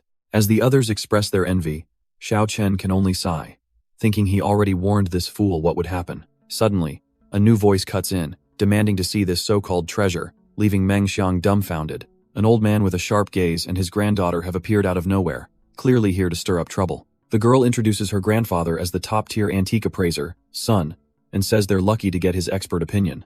Hearing her bold claims, one of the collectors gets fired up and challenges the old man to prove his skills right then and there. Without missing a beat, appraiser Sun gets to work, carefully examining the scroll that Meng Xiang so proudly displays. He starts by complimenting the artist's diverse style and the painting's exquisite look, getting everyone's hopes up before they ask for the price. After a moment of thought, he holds up his hand and gives his valuation, a measly 5 to 6,000. But Meng Xiang's brain short-circuits, mishearing 1,000 for million, and he absolutely lights up, thinking he's just hit the jackpot. He's already getting carried away, puffing out his chest and promising to help the others with appraisals, acting like a big shot. That's when Sun cuts him off, clarifying with a deadpan expression that he said 5 or 6,000, not million. The color drains from Meng Xiang's face as the reality of the situation crashes down on him. He's been played for a fool. One of the other collectors can't believe it's a fake, asking Meng Xiang how much he even paid for this trash tier painting. Meng Xiang starts sweating bullets, desperately pleading for them to just look at the brushwork, his confidence completely shattered. In a last-ditch effort, he grabs the old appraiser, refusing to believe he could have possibly made such a colossal mistake. Sun's fiery granddaughter steps in, telling Meng Xiang to back off and use his words, not his hands. She smugly boasts that if her grandfather says it's fake, while the old man just wishes she'd stay quiet. Our boy Xiao Chen calmly interjects, suggesting that if Meng Xiang is so certain, he should just tear the painting to check the paper quality. He explains that the paper is far too sturdy, and the colors too vibrant for a piece from that ancient dynasty. With his pride on the line, Meng Xiang decides he has to know the truth, even if it means destroying the art. He rips a corner, and Xiao Chen immediately points out the modern polyester threads mixed into the paper pulp. The evidence is undeniable. Meng Xiang stares at the torn piece, the crushing realization dawning that it's a complete fake. His mind flashes to Xiao Chen, suddenly understanding that this kid probably spotted the forgery from a mile away. But he snaps out of it, remembering the real culprit, the sleazy shopkeeper who sold him this trash. He whirls around to confront the scammer, only to see the guy is already making a mad dash for the exit. But Meng Xiang is way too fast, grabbing the scammer by the collar and telling him there's no escape. He slams the shopkeeper to the ground, absolutely livid, and demanding his money back immediately. The sleazy shopkeeper just smirks, reminding Mengxiang of his strict no-returns policy, and asking how getting scammed is his problem. Seeing the sheer rage on his face, the shopkeeper backpedals, offering to let him take any cheap item from the counter as a consolation prize. Mengxiang completely loses it, screaming that he doesn't want some trash-tier junk, he wants his 10 million. Suddenly, our boy Xiao Chen steps in, calmly suggesting that since it's free, they might as well take something. He strolls over to a dusty shelf and picks up a plain-looking stone orb, declaring he'll take that as compensation. The shopkeeper is thrilled, thinking he got off easy, and explains that the worthless rock has been sitting there for half a year. Xiao Chen just smirks and asks if he's sure, as the stone orb in his hand begins to crack and glow with an intense golden light. The outer shell shatters, revealing a brilliant green spirit stone, and Xiao Chen coolly reminds the dumbfounded shopkeeper of his own no-returns rule. The other collectors are absolutely floored, realizing the glowing pearl is a top-quality item worth at least 50 million. Even the old appraiser and his granddaughter are stunned, thinking our boy just found a priceless treasure in a pile of junk. The shopkeeper immediately lunges for the pearl, screaming that he can't take it, but Xiao Chen just smirks and reminds him it was a gift. With his face twisted in pure greed, the shopkeeper declares the luminous pearl is obviously his. Mengxiang steps up, calling the guy shameless for trying to break his own no-returns rule. Done playing nice, the shopkeeper threatens to call his boss from Qingshan Hall if they don't hand over the pearl immediately. Xiao Chen, completely unfazed, just asks what Qingshan Hall even is. Mengxiang explains it's a notorious gang under Zhao Lizuo, revealing he's long suspected them of orchestrating his father's accident. Suddenly realizing the danger they're in, he urges Xiao Chen to just give the pearl back and retreat for now. But just as he says that, the sound of a firm footstep echoes through the shop, signaling a new player has entered the game. The renowned appraiser's son steps in with his granddaughter, offering a proposition to our boy. He suggests buying the luminous pearl himself, guaranteeing their safety from the shopkeeper's thugs. But Xiao Chen just grins, saying he'd love to see what Qingshan Hall can actually do to him. The shopkeeper, absolutely livid, gets on the phone and swears they won't make it out of the antique street. With the pearl in hand, our boy coolly tells him to bring it on, much to Mengxiang's horror. Appraiser's son can only sigh, lamenting the reckless confidence of today's youth. After leaving the shop, they speed down the highway, hoping to put some distance between them and the trouble. Mengxiang nervously asks if the shopkeeper was just bluffing, but Xiao Chen tells him not to worry. Suddenly, another car slams into them from the side, cutting them off with brutal force. The impact sends their driver lurching forward, proving the shopkeeper's threat was anything but empty. Their car screeches to a halt, boxed in by the aggressors on the empty highway. A crew of thugs piles out, led by a brute named Li Hai, who asks if they're the ones causing trouble in Qingshan Hall's territory. Before they can even answer, a bat smashes against their window, terrifying the driver while our boy Xiao Chen remains completely unfazed. The goons mock their audacity, looming over the car with bats ready, clearly enjoying the driver's panic. Li Hai smirks, confident that the name Qingshan Hall is enough to make anyone tremble in fear. But his face drops when Xiao Chen calmly steps out of the car, and the enforcer realizes this is the kid he was sent to deal with. One of the trash-tier thugs steps forward, telling Xiao Chen to be more careful in his next life as he prepares to swing. Two of them lunge at once, bringing their bats down with enough force to crush a normal person's skull. Suddenly, Li Hei's eyes go wide with terror as he screams for his men to stop, having just realized who they're messing with. But it's far too late. Xiao Chen effortlessly swats them aside, sending them flying as he complains they're being too noisy. The tough guy act completely shatters as Li Hai collapses to the ground, crying that he can't be hit now that his men are down. Xiao Chen looms over him, remarking that it's fate they meet again, which sends Li Hai into a desperate fit of begging for his life. Our boy has a simple request. Take him to the Qingshan Hall headquarters, an order that leaves the enforcer utterly dumbfounded. Turns out, Xiao Chen is in a foul mood and plans to settle all scores today, starting with finding out if Qingshan Hall was behind Old Man Meng's poisoning. The full weight of the situation crushes Li Hai, who can only tremble in the spotlight, realizing his life is basically over. With no other choice, he's forced to lead Xiao Chen straight to the front door of the Qingshan Hall main building. Li Hai pleads for him to slow down, but Xiao Chen just scoffs, asking what he has to be afraid of when he's the one causing trouble. The enforcer frantically explains that Qingshan Hall has a monster named Wang Qingshan, a fighting prodigy destined to become a grandmaster. He admits he's just a figurehead. Wang Qingshan is the real power, and he'll definitely be killed for bringing an outsider. At the last second, Li Hai tries to weasel his way out of going inside, but our boy just shuts him down, asking what he's so afraid of. Xiao Chen gives the terrified enforcer a chilling offer. Play his cards right, and the boss's seat could be his for the taking. Inside, the real boss, Wang Qingshan, is busy relaxing, wondering why his lackey is taking so long with a simple street problem. He gets up in a huff, annoyed at Li Hei's constant failures, and decides he'll have to deal with this mess himself. Suddenly, the doors to his private room are blasted open, and a body comes flying through, crashing hard onto the floor. Our boy strolls in without a care in the world, stepping over the unconscious guard and asking if he's finally met the infamous Wang Qingshan. The tattooed brawler is completely dumbfounded, jumping to his feet and demanding to know who this intruder is. Xiao Chen gets straight to business, asking if Wang Qingshan had a hand in the poisoning of the Meng family's old master. The prodigy tries to read his power level but finds nothing, concluding this guy is either a total nobody or on a whole other level. He bets on him being a nobody, since a cultivator that young and powerful would be famous, and launches forward for a one-punch knockout. Wang Qingshan roars that Qingshan Hall isn't a playground, throwing a lightning-fast punch meant to end this little intrusion for good. But Xiao Chen just smirks, easily catching the punch with a burst of his own energy. Wang Qingshan's ultimate move is stopped cold, the impact shaking the room but leaving our boy unfazed. Before the brawler can even blink, Xiao Chen vanishes, reappearing behind him in a flash. With golden energy swirling around his hand, he mocks the so-called prodigy, calling him a dead man walking.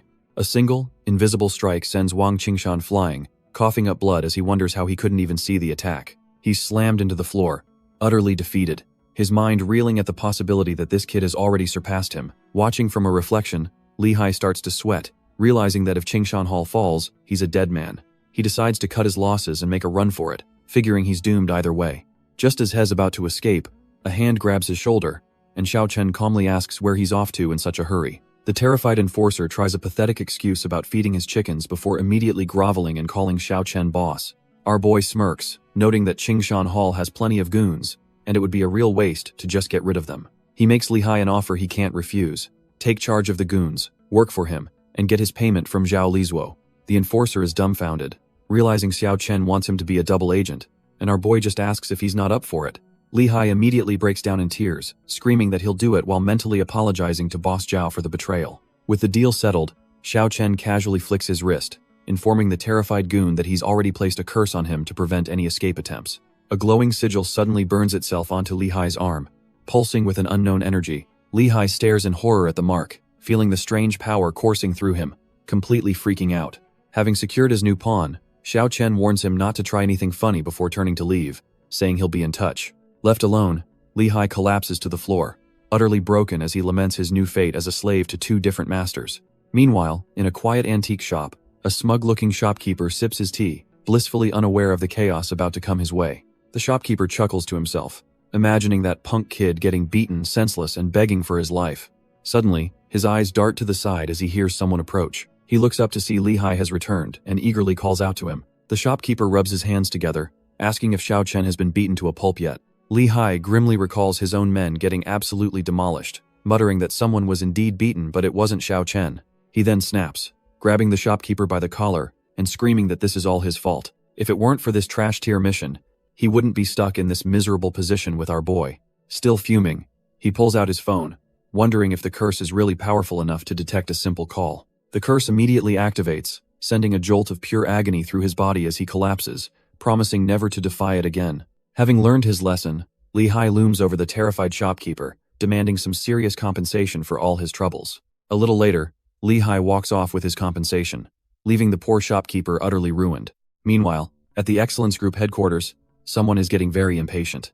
Turns out, it's Li Hai's boss, Zhao Lizuo, and he's fuming that his subordinate isn't picking up. He absolutely loses it, slamming his phone down and cursing Li Hai for disappearing on him. Just then, his phone rings, but it's not the call he was expecting. Annoyed, he answers, pinching the bridge of his nose in frustration. The man on the other end, Zhang Lingshou, gets straight to the point, demanding to know why the Meng family is still standing. Zhao Lizuo tries to explain the unexpected setback with the FDA, but Zhang Lingshou couldn't care less about excuses. But Zhao Lizuo smirks, revealing his backup plan. Zhao Feiyang's failure has made his father furious with the Mengs. He's now targeting the Dream Group's most popular project, which is run by Feiyang's father, and has his own people ready to move in. He cackles, boasting that He's poaching all of Dream Group's key personnel, leaving them to crumble. Meanwhile, back at the Meng Villa, our boy Xiao Chen is just trying to enjoy a peaceful cup of tea. But that peace is shattered when a giddy Meng Hao comes running over, calling his name. Xiao Chen is a bit taken aback, asking why he's in such an unusually cheerful mood. Turns out, the antique dealer who scammed him not only returned his money but also gifted him an authentic painting as an apology. Even though it was free, Meng Hao asks if Xiao Chen could use his expert eye to see if it's the real deal. Just as he's about to unroll the scroll, he spots Meng Siner walking towards them with a grim look on her face. She storms over, looking for pharmacist Yue, while her father wonders why she seems so upset. She drops the bombshell. Their lead pharmacist has defected to the competition, taking the entire core team with him. The news is so dire that even Xiao Chen gets serious, standing up and asking if he should go see the pharmacist too. Meng Hao just sighs, realizing his painting will have to wait as he watches his daughter and Xiao Chen rush off to deal with the crisis. They all gather in a meeting room, where an old pharmacist named Master Yue sits across from a stressed-out Meng Xiner and a calm Xiao Chen. Master Yue drops the bad news, explaining it will take his team at least a year to reverse engineer the competitor's skincare formula. Meng Xiner is crushed. She knows Dream Group will be completely wiped out by then and desperately asks if there's any other way. But our boy Xiao Chen just scoffs, wondering what kind of trash-tier formula could possibly take an entire year to figure out. He picks up the jar of cream, giving it a quick once-over, completely unimpressed by the supposed miracle product. As Master Yue explains, the real bottleneck is a complex ingredient extraction method. Xiao Chen is already busy writing something down. The old pharmacist then starts making excuses, saying he's getting too old for this pressure and hinting that he's ready to jump ship. Meng Xiner's heart sinks, thinking that if even their top expert is abandoning them, Dream Group is well and truly finished. Suddenly, Xiao Chen slides a paper across the table, casually stating he's already written down a simpler method and has an even better formula ready to go. Meng Xiner, completely drained, tells him to stop joking around. She's clearly not in the mood. She tries to laugh it off, thinking he's just trying to lighten the mood since you can't just sniff out a complex formula. But our boy just leans back with a smirk, confidently telling her that yes, he can do it. Master Yue decides to humor the arrogant young man, taking the paper to see what he's scribbled down. The moment his eyes scan the page, he's completely dumbfounded, his jaw practically hitting the floor. Meng Xiner is baffled by his sudden and extreme reaction, wondering what's going on. The old pharmacist leaps to his feet, desperately asking if Xiao Chen truly has an even stronger formula he can see. Xiao Chen, cool as ever, simply says of course and casually jots down another masterpiece. He hands the second formula to the trembling pharmacist, who receives it like a holy scripture. Master Yue is overcome with emotion, realizing he's holding the legendary Shengshui secret formula, something he thought he'd never see in his lifetime. The old pharmacist suddenly transforms into a fawning puppy, begging Meng Xiner to let him prepare the formula and even offering a massive pay cut to renew his contract. Before she can even react, Master Yue bolts out of the room, promising to send the new contract over immediately. Completely baffled, Meng Xiner turns to our boy, asking if this simple piece of paper is really that amazing. Xiao Chen calmly explains that its effects are like cold light skincare, only infinitely better. He then drops the bomb, revealing its legendary name, the Shengshui secret formula, and her eyes go wide with recognition. Turns out, even she's heard the legends of this ancient recipe, created for empresses and thought to be lost forever. The weight of his words hits her like a truck. She realizes she's holding an absolute treasure that could revolutionize her company. Her tone shifts as she demands to know where on earth he managed to get his hands on something so priceless. He casually recounts how his master gave him a fragment as a test, and he simply restored the entire thing, much to the old man's disbelief. Meng Xiner is left speechless, remembering how corporations have failed after spending billions trying to replicate this. And this kid just did it. Meng Xiner connects the dots, realizing this god-tier formula must have come from Xiao Chen's mysterious master, a man her grandfather held in high esteem. She decides it doesn't matter where it came from.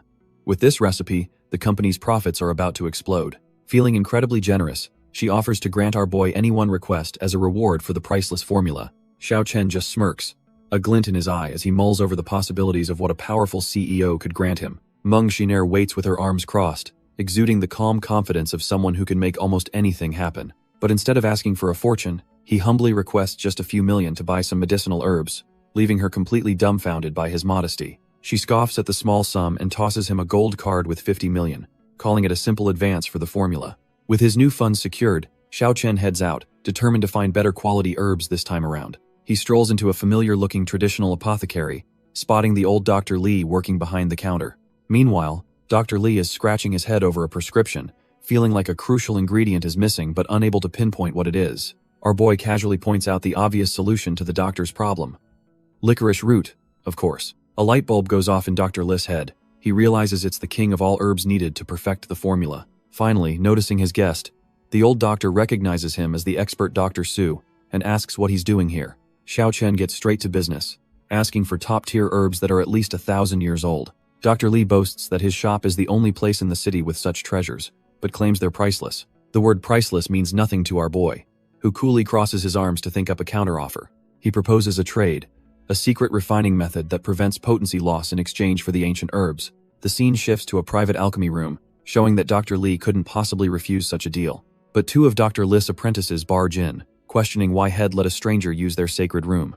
The old doctor snaps, telling them to shut their mouths, declaring that their combined skills are trash tier compared to Xiao Chen's. The apprentices are still skeptical, whispering that their master must have been scammed by this kid. But suddenly, an overwhelmingly fragrant aroma hits them, smelling like the most potent ginseng they've ever encountered. Dr. Lee is completely shocked, realizing that even his priceless 1,000-year-old ginseng couldn't produce a scent this powerful. Our boy emerges, holding a bowl of refined herbs, and smugly points out their trash-tier equipment is what's holding them back. The old doctor and his students are left dumbfounded, inhaling the impossibly strong fragrance coming from the bowl. Dr. Lee remembers smelling an aroma like this only once before, from a pill made by a true master using an ancient alchemical method. He asks if Xiao Chen is using that legendary method, and our boy just smirks, confirming his suspicions.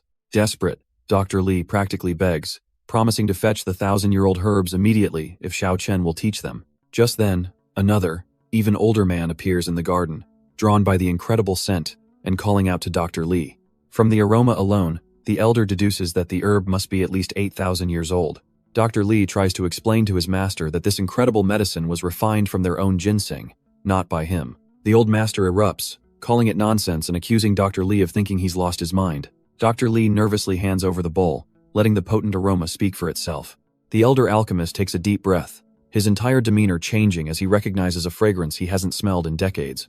Dr. Lee swears on his life that he's telling the truth. It really came from their century-old stock. His master isn't buying it, questioning if Dr. Lee is seriously claiming to have the skill to perform such a miracle himself. Dr. Lee finally cracks, admitting he's not the one. It's a master he just met, who wants to trade this technique for their best herbs. The elder's eyes widen in pure ecstasy, immediately ordering Dr. Lee to bring out the 10,000-year-old ginseng he's been hiding. Suddenly, it's all hands on deck as the apprentices rush to load up a car with their most priceless ingredients for Xiao Chen. The once skeptical elder is now all smiles, hoping our boy will consider them for any future business, a deal Xiao Chen happily accepts. As Xiao Chen drives off, the apprentices gossip, wondering if their master's old age is making him foolish for giving away so many treasures. But the elder alchemist overheard everything and whips around, absolutely furious at their trash-tier ignorance. He schools them, declaring that with this new refining method, their house will prosper for 1,000 years. Meeting Xiao Chen was the best thing that ever happened to him. Meanwhile, our boy returns to the villa he's staying at, ready to get to work. Inside, he begins the refinement process, using the spiritual energy from a luminous pearl to fuel his cultivation. He can feel himself on the verge of another breakthrough thanks to the pearl's potent energy. Turns out, he chose this location specifically because it's a hotspot for spiritual energy, perfect for his work. With a confident smirk, he finishes the concoction, knowing this medicine will be more than enough to restore Grandpa Meng's health. The final product is a single, potent golden pill, shimmering with power. Now, with the cure in hand, he looks out the window, ready to settle his business with the Meng family once and for all. But as he heads out, our boy spots some serious trouble brewing on the street. He instantly recognizes the victims, its appraiser's son and his granddaughter from the antique shop. He notes that the duo are skilled martial artists, holding their own with swords against armed thugs. One of the goons just smirks and unloads his rifle, mockingly apologizing to the old master. With incredible skill, appraiser's son deflects the volley of bullets with nothing but his blade. But against modern weapons, even a master can't be perfect. A stray bullet clips him in the shoulder. The old man stumbles back in pain, leaving him completely vulnerable. His granddaughter cries out in alarm, her focus shattered for a split second. That's all the opening her opponent needs, brutally smashing his rifle butt right into her chest. She collapses to the ground, bleeding, as the thug looms over her, promising to finish the job. But out of nowhere, our boy Xiao Chen appears, deciding that fate itself has brought him here to save them. The red-haired thug, completely oblivious, screams that she's about to die as he takes aim. Without missing a beat, Xiao Chen grabs the granddaughter's sword, telling her he needs to borrow it. He instantly unleashes a blindingly fast slash, moving to intercept the attack. The thug's rifle is sliced clean in half, the sheer speed of the attack leaving him dumbfounded. Stumbling back, the goon demands to know who the hell he is, warning him that he's interfering with powerful people. Xiao Chen just calmly walks forward, stating that he doesn't care who they work for, their plans are officially over. The other thugs finally snap out of it and surround him, thinking their numbers will give them an edge. They couldn't be more wrong, as Xiao Chen moves in a blur, disarming one and sending him flying through the air. In a whirlwind of precise strikes, he dismantles the entire squad before they can even get another shot off. With the trash taken out, Xiao Chen stands over the last conscious thug, his sword pinning the man down. He scoffs at the goon, wondering how trash-tier fighters like them even got hired for this kind of work. As he turns to leave, Appraiser's son calls out, trying to place where he's seen this incredible young man before. Our boy casually reminds the old man that they crossed paths on Antique Street. The memory clicks for Appraiser's son. This is the kid who expertly appraised that luminous pearl. He thanks Xiao Chen profusely, absolutely floored that someone so young could already be a Grandmaster-level expert. Xiao Chen is completely dumbfounded, having never heard the term Grandmaster in his life. He only knows the cultivation realms. The old appraiser is equally shocked, explaining that this is the standard ranking system for all martial artists. He reveals that the thugs were all at the Mingjin level, a rank he could have handled in his prime if not for his recent cultivation issues. This sparks a realization in Xiao Chen. There must be two different power systems, one for cultivators like him and another for the martial artists below. Our boy brushes off the martial artist rankings, tossing his sword to the granddaughter as he prepares to help the old man. Feeling a karmic connection, he decides to lend a hand, striking Appraiser's son's chest with a two-fingered energy technique. The granddaughter freaks out when a bloody mark appears, screaming at Xiao Chen and asking what he just did to her grandpa. Xiao Chen just smirks, telling her to relax and just wait for the old man to catch his breath. After a small cough, the granddaughter anxiously checks on her grandfather, who seems to be recovering. The old appraiser is absolutely floored, explaining that for weeks he's felt a tightness in his chest that blocked his cultivation. But now, after that single finger strike, his energy is completely harmonized, and he feels better than he has in years. Xiao Chen then casually reveals he knows the old man's technique and drops a bombshell. He's been practicing a fake version. Appraiser's son is utterly stunned, unable to believe that the technique he's dedicated his life to could be a counterfeit. He clutches his chest, the weight of this revelation hitting him like a truck as his granddaughter watches in disbelief. To prove his point, Xiao Chen explains that the technique was passed down through generations, leading to a critical error. He flips through the old man's book, noting that an error in transmission meant the entire second half was a trash-tier fake. Needing to make some edits, he casually asks the still-stunned granddaughter for a pen, which she hands over. With blinding speed, our boy starts rewriting the flawed scriptures directly onto the pages of the ancient text. He then hands the corrected book back to the dumbfounded appraiser's son, telling him to practice this new, authentic version. The moment the old man opens the book, it erupts in a blinding golden light, radiating an immense and pure energy. A surge of power flows through his veins as he clenches his fist, finally understanding the true essence of the technique. Brimming with newfound strength, he unleashes a single, casual punch that completely obliterates a nearby stone monument. The raw power is so immense it leaves some poor guy just cycling past completely shell-shocked by the sudden explosion. The cyclist, having dodged a chunk of concrete, starts yelling at appraiser's son for destroying public property. The old man can only apologize sheepishly while our boy and the granddaughter look on, slightly embarrassed by the scene. Completely in awe, appraiser's son turns to Xiao Chen, calling him master, and asking how he could possibly have corrected the technique. Xiao Chen just shrugs it off, explaining he wrote that trash-tier technique as a joke for his master when he was 10. Humbled beyond belief, the old man introduces himself as Sun Mingfan and eagerly offers his contact information. Our boy accepts the card, recognizing the Sun family as a major player in the medical aesthetics industry. Just then, the granddaughter's phone rings. It's a man named Zhao Lizuo, calling to schedule a promised meeting. The moment Xiao Chen hears that name, his eyes narrow with sudden interest. He immediately asks if this Zhao Lizuo is the same snake who gave the old man that flawed, dangerous technique. Turns out, the Sun family is trying to partner with Zhao Lizuo's company to break into the Tianshui beauty market. The old man admits that even though something feels off, he can't just break a promise to meet the guy. His granddaughter connects the dots, wondering if Zhao deliberately gave him a flawed technique to sabotage their cooperation from the start. Worried for her grandpa's safety, she desperately begs Xiao Chen to accompany them, offering to pay any price. But our boy isn't interested in money. He reveals he has his own past grievances with Zhao Lizuo. He then coldly states that by saving the old man's life, he's repaid his debt from Antique Street, and their ties are now cut. As he walks away, the granddaughter calls out, but he doesn't even look back. He does, however, offer a parting shot, explaining the technique wasn't malicious, just a trash-tier patch-up by an amateur. The old man scolds his granddaughter for her impulsiveness, reminding her that you can't buy a master of this caliber with money. Resigned, he decides they'll just have to be extremely cautious when they finally meet Zhao on their own. As he walks, Xiao Chen sighs, reflecting on how troublesome worldly matters and their karmic ties can be. He reminds himself to stay focused. After dealing with the Mungs, he has to get revenge on the Su family. Later that night, he finds himself in a high-rise office building, has meeting with Meng Xiner, who surprisingly asks him for Sun Mingfan's contact information. She explains that the Sun family is expanding, and a partnership with them is a game changer, but she has no connections. Our boy simply slides a business card over to her, offering it as a potential solution. Meng Xiner is completely dumbfounded, wondering if this is really the contact for the head of the Sun family.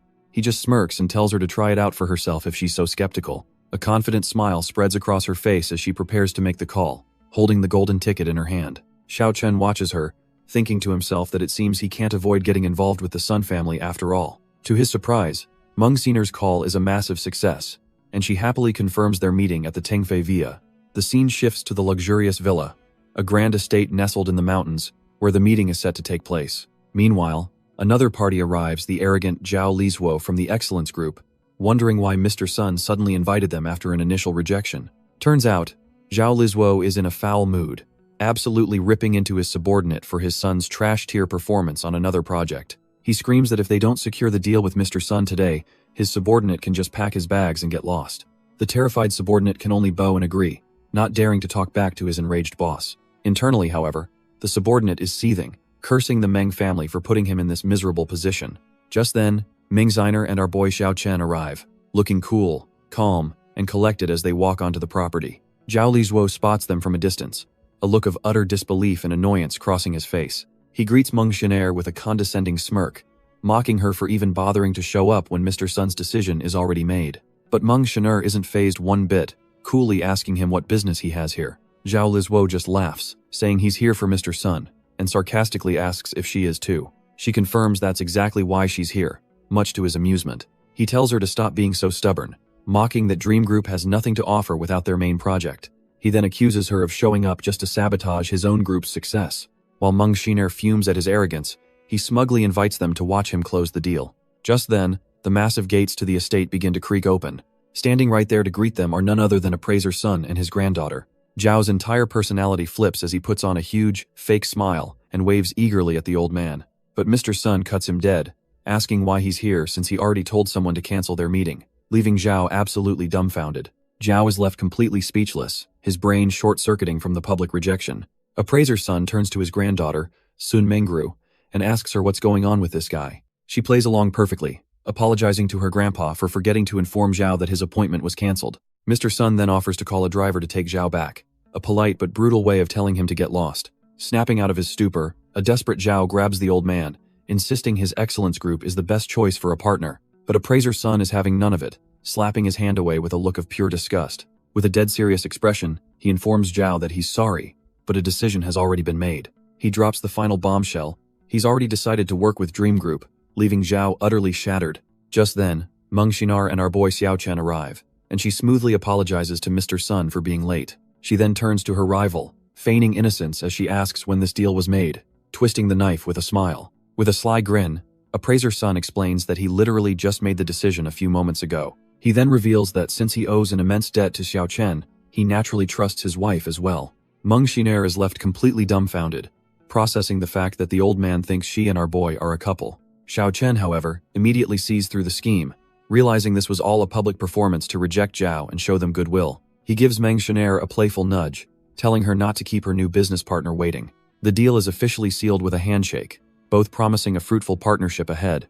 Zhao can only watch from a distance, his fist trembling with pure, unadulterated rage as his plans crumble. To twist the knife, Sun's granddaughter steps in, politely offering to call a car to take him home. He grits his teeth, the sheer humiliation of being kicked out so thoroughly making his blood boil. Watching them leave, Zhao mutters to himself, finally admitting that Meng Xiner is a far more dangerous rival than he ever gave her credit for. Zhao seethes, vowing to settle both old and new scores with them eventually. Our boy Xiao Chen, meanwhile, couldn't care less, imagining a big thumbs down for the sore loser. Zhao's rage intensifies as he swears that Xiao Chen, especially, will pay for this humiliation. As he storms to his car, his incompetent subordinate comes running, looking absolutely desperate. The man pathetically begs President Zhao for another chance, pleading not to be fired. But it's no use. Zhao's bodyguards immediately grab the trash, tier underling, and start dragging him away. From inside the car, Zhao coldly remarks that anyone who fails to do their job properly can't complain when they have to face the inevitable repercussions for their failure. Wasting no time, he orders his assistant to activate a trap that was set up by Zhao Jinming. But the plan immediately hits a wall, when his contact, Lu Hanyun, is left dumbfounded by the news that Zhao Jinming is already dead. Back in the office, Lu Hanyun is on the phone demanding to know what happened to Zhao Jinming. She explains to the group that he was in charge of loans and had recently taken out a massive sum before vanishing. The news is grim. Her contact just confirmed that construction workers found his body encased in a cement pile. Xiao Chen just smirks, thinking how awfully convenient it is for their enemy to die at this exact moment. Our boy cuts the chatter short, telling them to forget the detective work and focus on the loan they're here to discuss. But there's another problem. Lu Hanyun anxiously notes that their contact, Mr. Huo, is already an hour late. Speak of the devil. A smug-looking man in a flashy purple suit finally strolls through the door. Meng Jiner immediately gets up to greet Mr. Huo, trying to salvage the meeting with a welcoming smile. Unfortunately, he overheard everything and asks if they had a problem with him being a little late. With a trash-tier grin, he declares that if they're so displeased, the loan discussion is over before it even began. Meng Jiner and her secretary are left completely dumbfounded by his audacity. Lu Hanyun immediately jumps in to apologize profusely, trying to salvage the meeting before it completely implodes. But Mr. Huo isn't having it, disrespectfully kicking his feet up onto the table. He smugly informs them he's in a hurry, giving them a measly 10 minutes to make their pitch. Swallowing her pride, Meng Jiner gets straight to the point, acknowledging how busy he is. Lu Hanyun explains that Dream Group has secured several billion-dollar projects and now needs a loan of 300 million. She desperately tries to reassure him of the contract's value, promising they'll repay the money as fast as possible. Mr. Huo leans in with a sleazy grin, getting way too close for comfort as he takes the documents from her. Lu Hanyun is absolutely fuming, barely able to contain her rage at his disgusting behavior. After a quick glance at the papers, Mr. Huo finally understands. He sees exactly why President Zhao wants to disrupt their cash flow. Turns out, this was all a setup orchestrated by Zhao Lizuo, who ordered his crony to block Dream Group's funding no matter what. Mr. Huo thinks to himself that as long as he's involved, Dream Group can kiss any chance of a loan goodbye. He dramatically flings the documents into the air, sarcastically telling them he's already reviewed their credentials. The two women are completely dumbfounded by his audacity, and even our boy Xiao Chen's eyes sharpen at the blatant disrespect. With a sleazy grin, Mr. Huo drops the bomb. He claims they have a 300 million loan that's been overdue for 8 months. Meng Jiner is floored, instantly realizing this must be a trap left behind by a former executive, Zhao Jinming, before he was forced to resign. Mr. Huo smugly continues, explaining that he's already contacted every bank he knows to blacklist them. He leans in with a look of pure contempt, telling them not to even dream of borrowing a single cent. Desperate, Meng Jiner pleads with him, promising to handle the fake debt and begging him to consider their company's stellar history. But he just gives her a trash-tier smile, coldly repeating that when he says not a cent, he means it. Then, Mr. Huo drops the sleaziest condition imaginable. He'll consider the loan if she spends the night with him. Lu Hanyun immediately fires back, telling the creep to watch his mouth since they're here for business. But the scumbag just doubles down, crudely suggesting she could easily earn the 300 million by selling her body. Our boy Xiao Chen has finally had enough, his cold voice cutting in to note that Mr. Huo seems like a man who's never been beaten. Completely unfazed, Mr. Huo just scoffs and dares him to try anything, practically begging for a punch. Meng Jiner tries to calm Xiao Chen down, but he just smirks, assuring her that he never planned on using violence. This just makes Mr. Huo laugh hysterically, mocking our boy for being too weak to defend his woman. Xiao Chen's chilling smile, however, promises something far worse than a simple beating. As Mr. Huo gets up to leave, he makes one last disgusting offer, telling Meng Jiner his arms are always open for her. But as he stands, a strange spiritual energy suddenly wraps around the chair he was just sitting in. Before he can even take a step, the massive chandelier above comes crashing down right on top of him. The scumbag is slammed to the floor, screaming in agony as Lu Hanyun watches in utter disbelief. Both she and Meng Jiner are completely dumbfounded, realizing the chandelier just fell as if by some dark magic.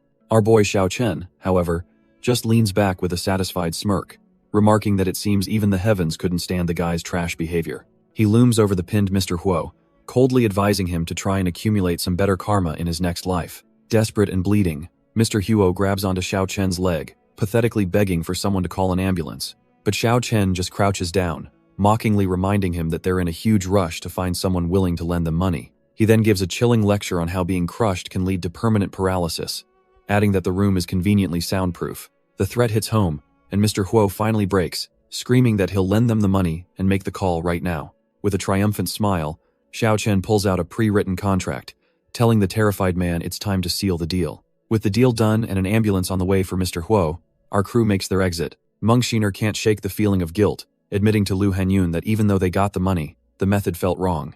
When they both stare at Xiao Chen, he just plays dumb, insisting he did nothing and the chandelier fell all on its own. Suddenly, his phone pings, breaking the tension.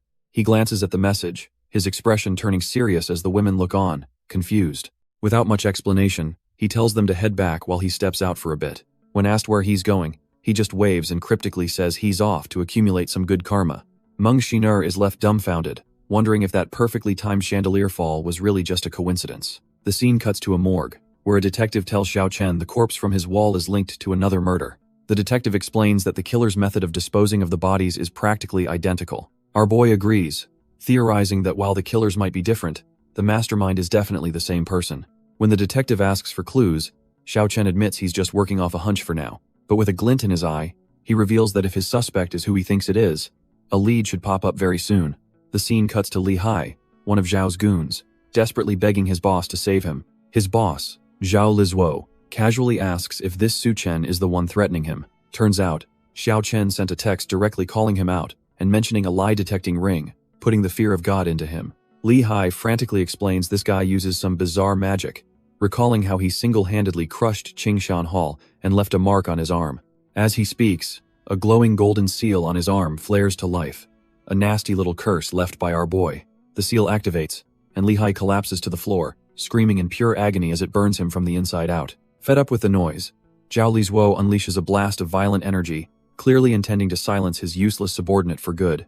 But just as the blast is about to hit, a mysterious figure appears and stops the attack dead in its tracks. This newcomer, Sheki, easily contains the energy, dismissing Zhao Lizuo's powerful move as a mere parlor trick. He floats down with a sinister aura, coolly asking if all the screaming from Li Hai was really necessary. Li Hai is completely dumbfounded, realizing that the agonizing rune on his arm has suddenly vanished. He freaks out at Sheki for scaring him, but the newcomer just scoffs, saying he's tired of cleaning up his messes. With the situation handled, Zhao Lizuo calmly asks for Shechi's professional opinion on this Su Chen character. Sheki grabs Li Hai's arm, inspecting the lingering traces of the curse our boy left behind. He deduces that the caster has at least reached a basic level of proficiency with incantations.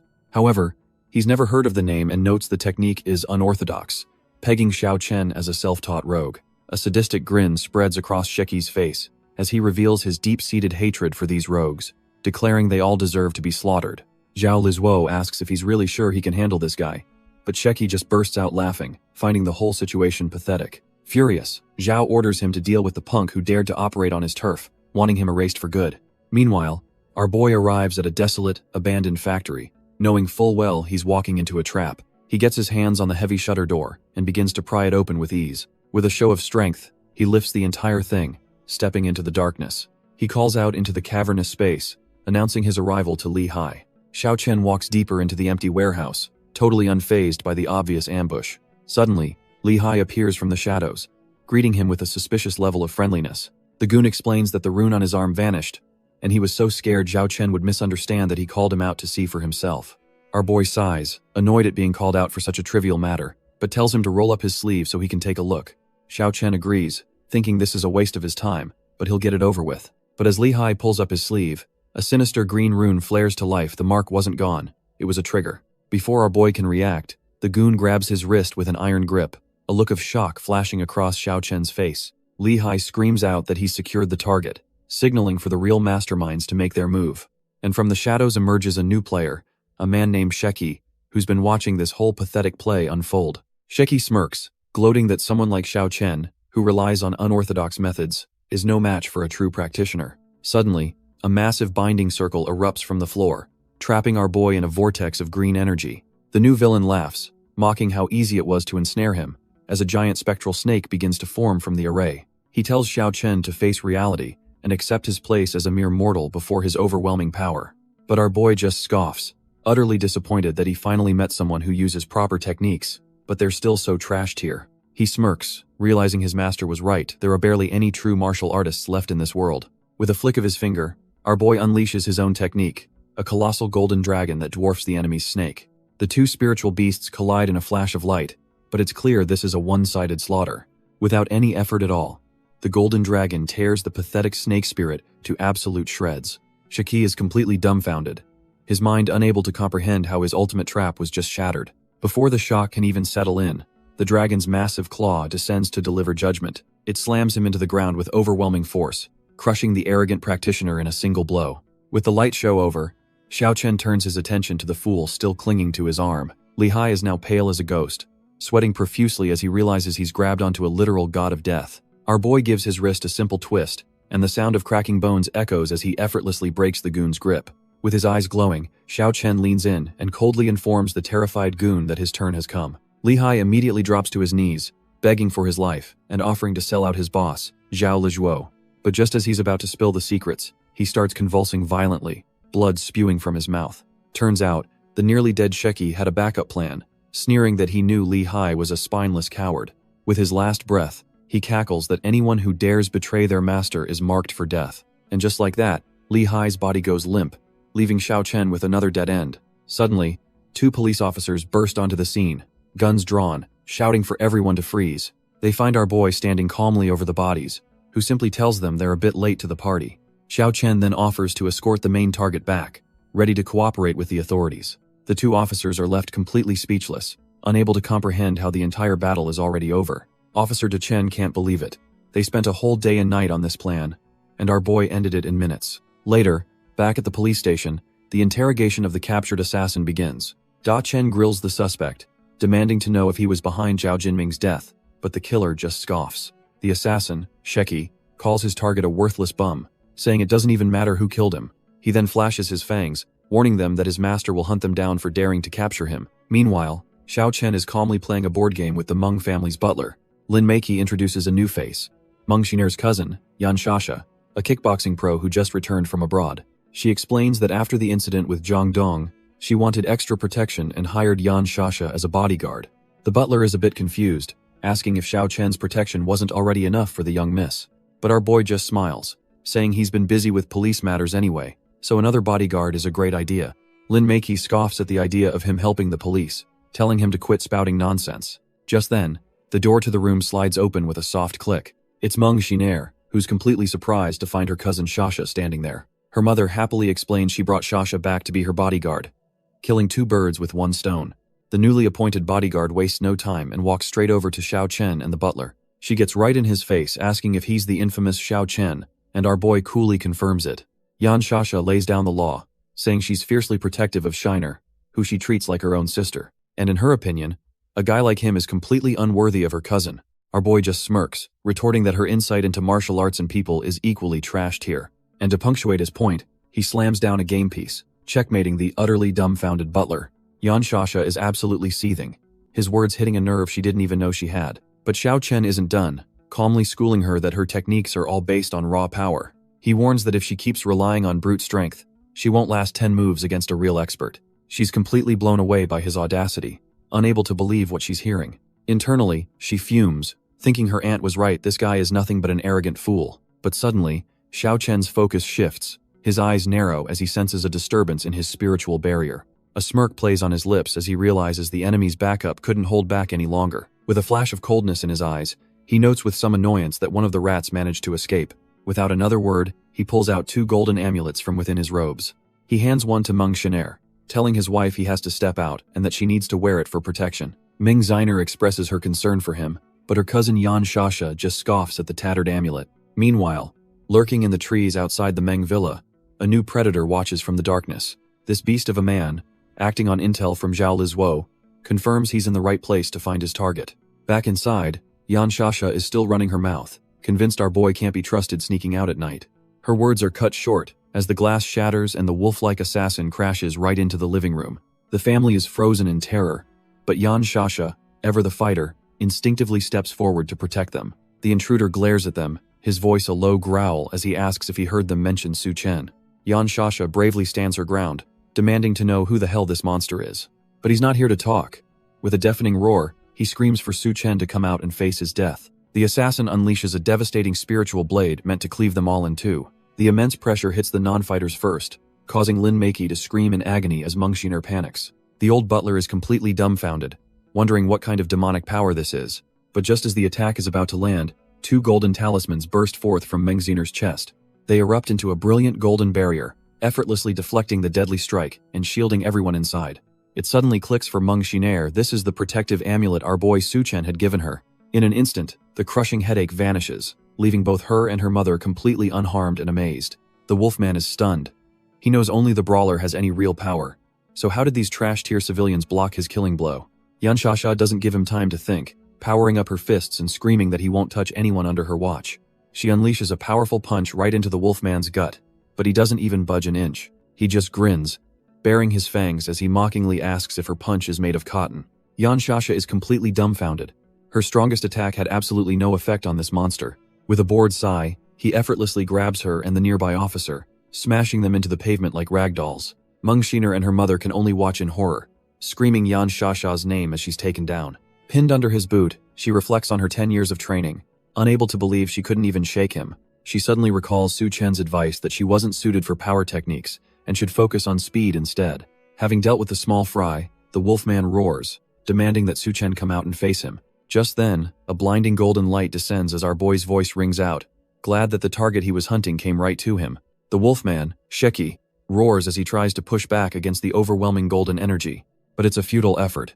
He can only grit his teeth as he's completely overpowered. A pillar of light smashes him into the pavement, leaving him broken in a crater. Su Chen stands over his defeated foe, casually telling the police officers that he's all theirs now. He instructs them to take this trash back and interrogate him thoroughly to find out who sent him. Our boy then turns to Mengxiner and her mother, greeting them with a calm smile as if nothing happened. Lin Meiki is utterly dumbfounded, asking why he's with the police and if he's actually one of them. Su Chen just grins back, confirming her suspicions with a simple, confident question. Meanwhile, Yanshasha has an epiphany, realizing Su Chen's power isn't just brute force but a legendary technique far beyond her comprehension. Still reeling, Yanshasha approaches our boy, asking if he truly thinks she's unfit for power-based techniques. Su Chen just smirks, telling her the goon she fought was average at best, and she couldn't even last 3 moves against him. The brutal honesty hits her like a truck. She finally understands the massive gap between them. With her pride shattered, Yanshasha bows deeply, apologizing for her arrogance and begging him for guidance on her training. Mengxiner and her mother are completely baffled, wondering why their proud cousin is suddenly bowing to Su Chen. Our boy is pleased, noting that her ability to admit her mistakes makes her a sensible person worth teaching. Deciding to do a good deed for the day, Su Chen agrees to lend her a hand. He places a hand on her head, and she looks up, completely stunned by the sudden gesture. In a flash of light, he directly imparts knowledge into her mind, a legendary technique she thought only grandmasters could use. Yanshasha is ecstatic, realizing this is a legendary encounter where a master is bestowing a secret technique upon her. Su Chen finishes the transfer, casually telling her he's passed on a technique for agility and speed, and now it's up to her to practice. Now a loyal follower, she thanks him profusely, promising to train hard while her family watches, completely dumbfounded. Mengxiner finally connects the dots, wondering if Su Chen is the remarkable master her grandfather spoke of. Her mother, Lin Meiki, isn't buying it, grabbing Yanshasha and telling her not to fall for his cheap tricks, but Yanshasha shoves her hand away, warning her aunt not to dare disrespect her benefactor. She then demands an apology, reminding her aunt that her trash talk almost made her attack the very man who's helping her. Lin Meiki is flustered, stammering that she was only speaking the truth, clearly not expecting this fierce backlash. As the police respectfully address Su Chen and lead the defeated wolf girl away, our boy and his new entourage watch them leave. Mengxiner watches the police leave, her mind reeling as she realizes they're treating Su Chen with an incredible amount of respect. Our boy then turns to the family butler, casually reminding him to give the old man his daily dose of medicine, further proving his value. Lin Meiki, however, is seething, accusing Su Chen of being a cunning manipulator who's just trying to suck up to her father. Fed up, Mengxiner finally snaps, demanding her mother stop targeting the very man who's been saving their family from the shadows. She then turns her back and walks away, leaving her mother completely stunned by this sudden act of defiance. Lin Meiki frantically chases after her, yelling at her not to be fooled, while Su Chen simply watches the chaos with a knowing smirk. 3 days later, the story picks up at the city police station. Su Chen sits down with the officers in charge, getting straight to the point and asking for an update on the interrogation. But the officers look exhausted, explaining that Sheki is one tough nut to crack and hasn't said a single word in 3 days. Officer Xiaosu explains their only move so far is putting out a $100,000 reward for any info on Sheki's crew. Suddenly, a panicked woman bursts into the room, desperately calling out for help. The officers are stunned to recognize her as Li Ronghua, the president of the Black Flower Bank, who frantically says she needs to report a crime. She dismisses the reward money, claiming she has intel on Sheki but needs the police to solve her own terrifying problem first. With pure horror in her eyes, she confesses that someone is hiding in her house, watching her every move. Our boy's interest is immediately piqued. A stalker case connected to their silent prisoner is the breakthrough he needed. As the officers help the trembling woman to a chair, she begins to explain that her nightmare started about a month ago. Her hands shake uncontrollably as she accepts a cup of water, trying to compose herself. She recounts the chilling feeling that something was just off in her house, an unseen presence lurking in the shadows. She explains that every night, the silence of her home is broken by strange cries and eerie footsteps. At first, she dismissed it as stress, until one day she saw a shadowy figure moving through her living room. This thing would appear every single night, weeping in front of a painting hanging on her wall. She tried to confront the intruder once, but it was incredibly strong, and knocked her unconscious in the struggle. Our boy is intrigued by this bizarre behavior, and asks if she managed to see the person's face. She shakes her head, explaining it was too dark, and she was too terrified to get a clear look. He then pivots, asking to see the wound she received during their confrontation. Without hesitation, she sets down her cup and begins to unbuckle her belt. She lifts her shirt to reveal 4 wicked-looking black claw marks etched into her stomach. The 2 officers can only stare, dumbfounded, as they realize this is far from a simple break-in. A smirk spreads across Xiao Chen's face as he puts the pieces together, asking if she needs protection. Before she can answer, he grabs her wrist and declares they're going to her place so he can handle things. They soon arrive at her modern, multi-story home, the very scene of the nightly hauntings. Li Ronghua is an absolute wreck, hiding behind our boy and begging him to shield her if the creature shows up. Xiao Chen strides in without a hint of fear, leaving the poor police officer screaming not to be left behind.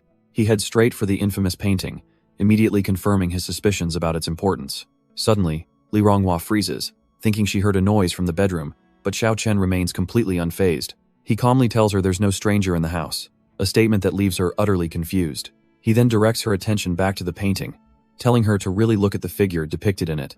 Her eyes widen as she realizes the truth. The weeping intruder looks exactly like the person in the ancient artwork. Li Ronghua is still confused, asking what the resemblance even proves. Our boy explains that the figure she saw was never real. It's just an illusion created by the painting's sorrowful energy. She's completely dumbfounded, arguing that the sun viewing map is a masterpiece from the artist's prime, so it can't be cursed. Xiao Chen just smirks, asking if the painting depicts a sunrise or a sunset, a detail art historians have debated for ages. He reveals that while the artist, Wang Mengliang, was at his peak, his fame ultimately attracted a fatal disaster. Turns out, the artist painted this while watching a setting sun, filled with despair because he was about to be executed on false charges. She asks how he can be so sure, and he replies that the painting told him everything, channeling his energy and telling her to see for herself. As she turns to look, a wave of dark, malevolent energy begins to pour out from the canvas. The shadowy figure from the painting suddenly bursts out, its eyes glowing a terrifying red as it lunges right for her. But Xiao Chen is faster, stepping in front of her with a golden barrier just as the phantom smashes against his shield. Our boy explains this isn't a real spirit, just a 1,000-year-old projection of the artist's sorrowful intent. He casually asks for a brush and paper, and a panicked Li Ronghua says she has a collection of writing tools ready. With the tools acquired, he prepares to deal with the curse in his own unique way. Xiao Chen channels his energy and swiftly writes a few characters onto a scroll. He hands it to a very skeptical Li Ronghua, who questions if a piece of paper can really stop this monster. She holds the scroll for dear life as the phantom, still bound by golden light, tries to break free. Suddenly, the spirit shatters its bindings and lunges straight for her with a horrifying roar. Just in the nick of time, the characters on the scroll erupt in a blinding golden light. The light blasts the phantom into oblivion, and Xiao Chen just smirks, having known it would work all along. With the cursed painting now cleansed, he calmly states that her problem is solved, and it's time to discuss Sheki. Our boy asks Li Ronghua about Sheki's background, and she explains it's a dark story from over a decade ago. Turns out, there was a martial arts prodigy named Song Qingming, who was the undisputed champion of Tianshui City. But his perfect record was shattered when he lost to some unknown, unorthodox fighter, completely breaking his spirit. From that day on, he went on a rampage, hunting down and killing any unorthodox artist he could find. His bloody crusade eventually forced all the martial artists of Tianshui City to unite against him. The battle was catastrophic, and though they defeated him, it came at the cost of nearly their entire top faction. Sheki, it's revealed, is one of the 4 disciples this monster took in after being exiled from the city. Li Ronghua nervously adds that the 10-year banishment seal is about to expire, and he's definitely coming back for revenge. Xiao Chen just smirks, finding the whole story fascinating, and casually asks why the police aren't preparing for this psycho's return. He then cheekily suggests she should lay low and prepare an ambush. But the look in his eyes says he has his own plans. Our boy decides he's done playing nice. From now on, he's going to be as high profile as possible. A few days later, a massive banner is hanging in the city square, openly challenging anyone who dares to fight. And the bait for this trap? 3 of Song Qingming's other disciples, bound by golden energy for all to see. They're displayed on a public stage, and the gathering crowd is dumbfounded. recognizing them as wanted criminals. People in the crowd start connecting the dots, realizing this is all a massive, public trap to lure out the exiled master. Officer Xiao Su nervously asks if this is too ostentatious, but Xiao Chen just calmly sips his tea, not a care in the world. He explains that a prideful monster like Song Qingming would never act discreetly, so this public humiliation is the perfect bait. Right on cue, a vicious blast of green and black energy tears through the air, proving his point instantly. A new challenger emerges from the destruction, a tiger-like disciple named Hu Ben, roaring for the person responsible. Cool as a cucumber, Xiao Chen raises his cup and casually admits that he's the one the guy is looking for. Hu Ben glares at our boy, disgusted that his comrades lost to a skinny monkey and calling them lazy trash. Without wasting another second, he rockets forward, vowing to teach them all a lesson after he's done with Xiao Chen. But Xiao Chen doesn't even flinch, casually sipping his tea as the green glowing fist of fury closes in. With a simple, almost bored-looking punch, he meets the attack head-on, completely stopping the disciple in his tracks. The force of the counterattack sends Hu Ben flying, and he smashes into the ground like a meteor, cracking the pavement. Xiao Chen calmly takes another sip, commenting on the rich aroma of the tea as if nothing even happened. Lying in the crater, Hu Ben is utterly dumbfounded, wondering how this kid could possess such insane punching power. Realizing he's outclassed, he decides he has no choice but to use the secret technique his master gave him. A dark, sinister energy erupts from his body as he powers up, preparing to unleash his trump card. Our boy finally looks a little serious, his eyes darkening as he senses the shift in his opponent's power. But before Hu Ben can even finish powering up, Xiao Chen closes the distance and smashes a fist straight into his face. The disciple's eyes go wide with pure shock. He never even saw the attack coming. Hu Ben is launched like a cannonball, sent flying across the park until he slams hard against a tree. Our boy just casually examines his fist, muttering that he almost misjudged his power and took out the tree by mistake. From the wreckage, however, a crazed laugh echoes as Hu Ben looks up, a bruised but maniacal grin on his face. A nearby police officer is completely dumbfounded, wondering why the guy who just got his face caved in is laughing. Hu Ben admits that Xiao Chen has some serious skills, but unfortunately for him, it's already too late. Turns out, that punch landed a nasty surprise. Our boy is now afflicted with his master's soul-devouring curse. He explains with glee that the curse will erode Xiao Chen's flesh and bones until he's nothing more than a puddle of blood. Getting back to his feet, Hu Ben can't wait to watch him roll on the ground, begging for a merciful end. As the curse takes hold, Officer Xiao Su panics, asking if our boy is okay. But in a flash, the dark energy vanishes, leaving Hu Ben absolutely dumbfounded as he screams about how this is impossible. Xiao Chen just cracks his knuckles and coldly asks if Hu Ben was the one looking forward to seeing someone beg for mercy. Before the thug can even process it, our boy unleashes a flurry of brutal kicks, sending him flying. Hu Ben crashes down in a heap right next to his already captured comrades, utterly defeated. With the trash taken care of, Xiao Chen calmly sits down for a cup of tea, announcing that all 4 mice have been caught. He takes a sip, a smirk playing on his lips, revealing that now they just have to wait for the cat to take the bait. And speak of the devil, Zhao Lizuo appears on a balcony, pointing down and ordering his master to capture the arrogant fool. Standing beside him is the legendary Song Qingming, who casually pats the head of a prestigious master from the Chen clan like a dog. Song Qingming boasts that he's never met a rival since creating his ultimate spell, unleashing a terrifying dark aura from a talisman. The talisman flares to life, radiating a malevolent aura of pure destruction. Song Qingming mocks our boy, saying he should feel honored to witness this legendary move. Suddenly, Xiao Chen clutches his chest as a wave of dark energy hits him, much to Officer Xiao Su's alarm. He shoves her back, warning her to stay away as the sinister purple energy begins to envelop him. The sky itself twists and darkens, crackling with an unnatural purple lightning. Officer Xiao Su is completely baffled, wondering how a clear sky could turn into a storm in seconds. But our boy knows exactly what this is, a celestial phenomenon signaling an extremely vicious spell. Thinking fast, he orders Officer Xiao Su to evacuate everyone in the square immediately. From his perch, Song Qingming grins maniacally, thrilled to finally have some real excitement. He declares that hell used Xiao Chen's blood to announce his grand return to Jianshui City. But our boy's eyes just flash with golden light, ready to meet this trash-tier spell head-on. Officer Xiao Su can only watch in horror as the purple lightning intensifies, screaming his name. Song Qingming just throws his head back and laughs, absolutely certain of his victory. Suddenly, a brilliant golden light erupts from Xiao Chen, a power completely opposite to the sinister purple energy. Song Qingming's laughter dies in his throat as golden lightning tears through his dark sky, completely dumbfounded. The golden energy explodes outwards, sending everyone in the vicinity flying like bowling pins. He can't believe it. His ultimate spell, the one meant to announce his return, is being shattered. Before he can even process it, Xiao Chen is on him, grabbing him while his subordinate begs for help from the ground. The talisman in Song Qingming's hand, the very source of his spell, crumbles into dust and flames. And there stands Xiao Chen, calm and collected amidst the chaos, as if he just took out the trash. With his location exposed, Xiao Chen simply states that he's found his target. Song Qingming is losing his mind. Not only did his spell fail, but it led his enemy right to him. Our boy just smirks, asking if that pathetic attack was all he had, because he's done holding back. With a flick of his fingers, he unleashes a golden talisman of his own, a true display of power. All Song Qingming can do is scream in pure, unadulterated terror. A massive explosion of golden light erupts from Xiao Chen's position as he declares the fight over.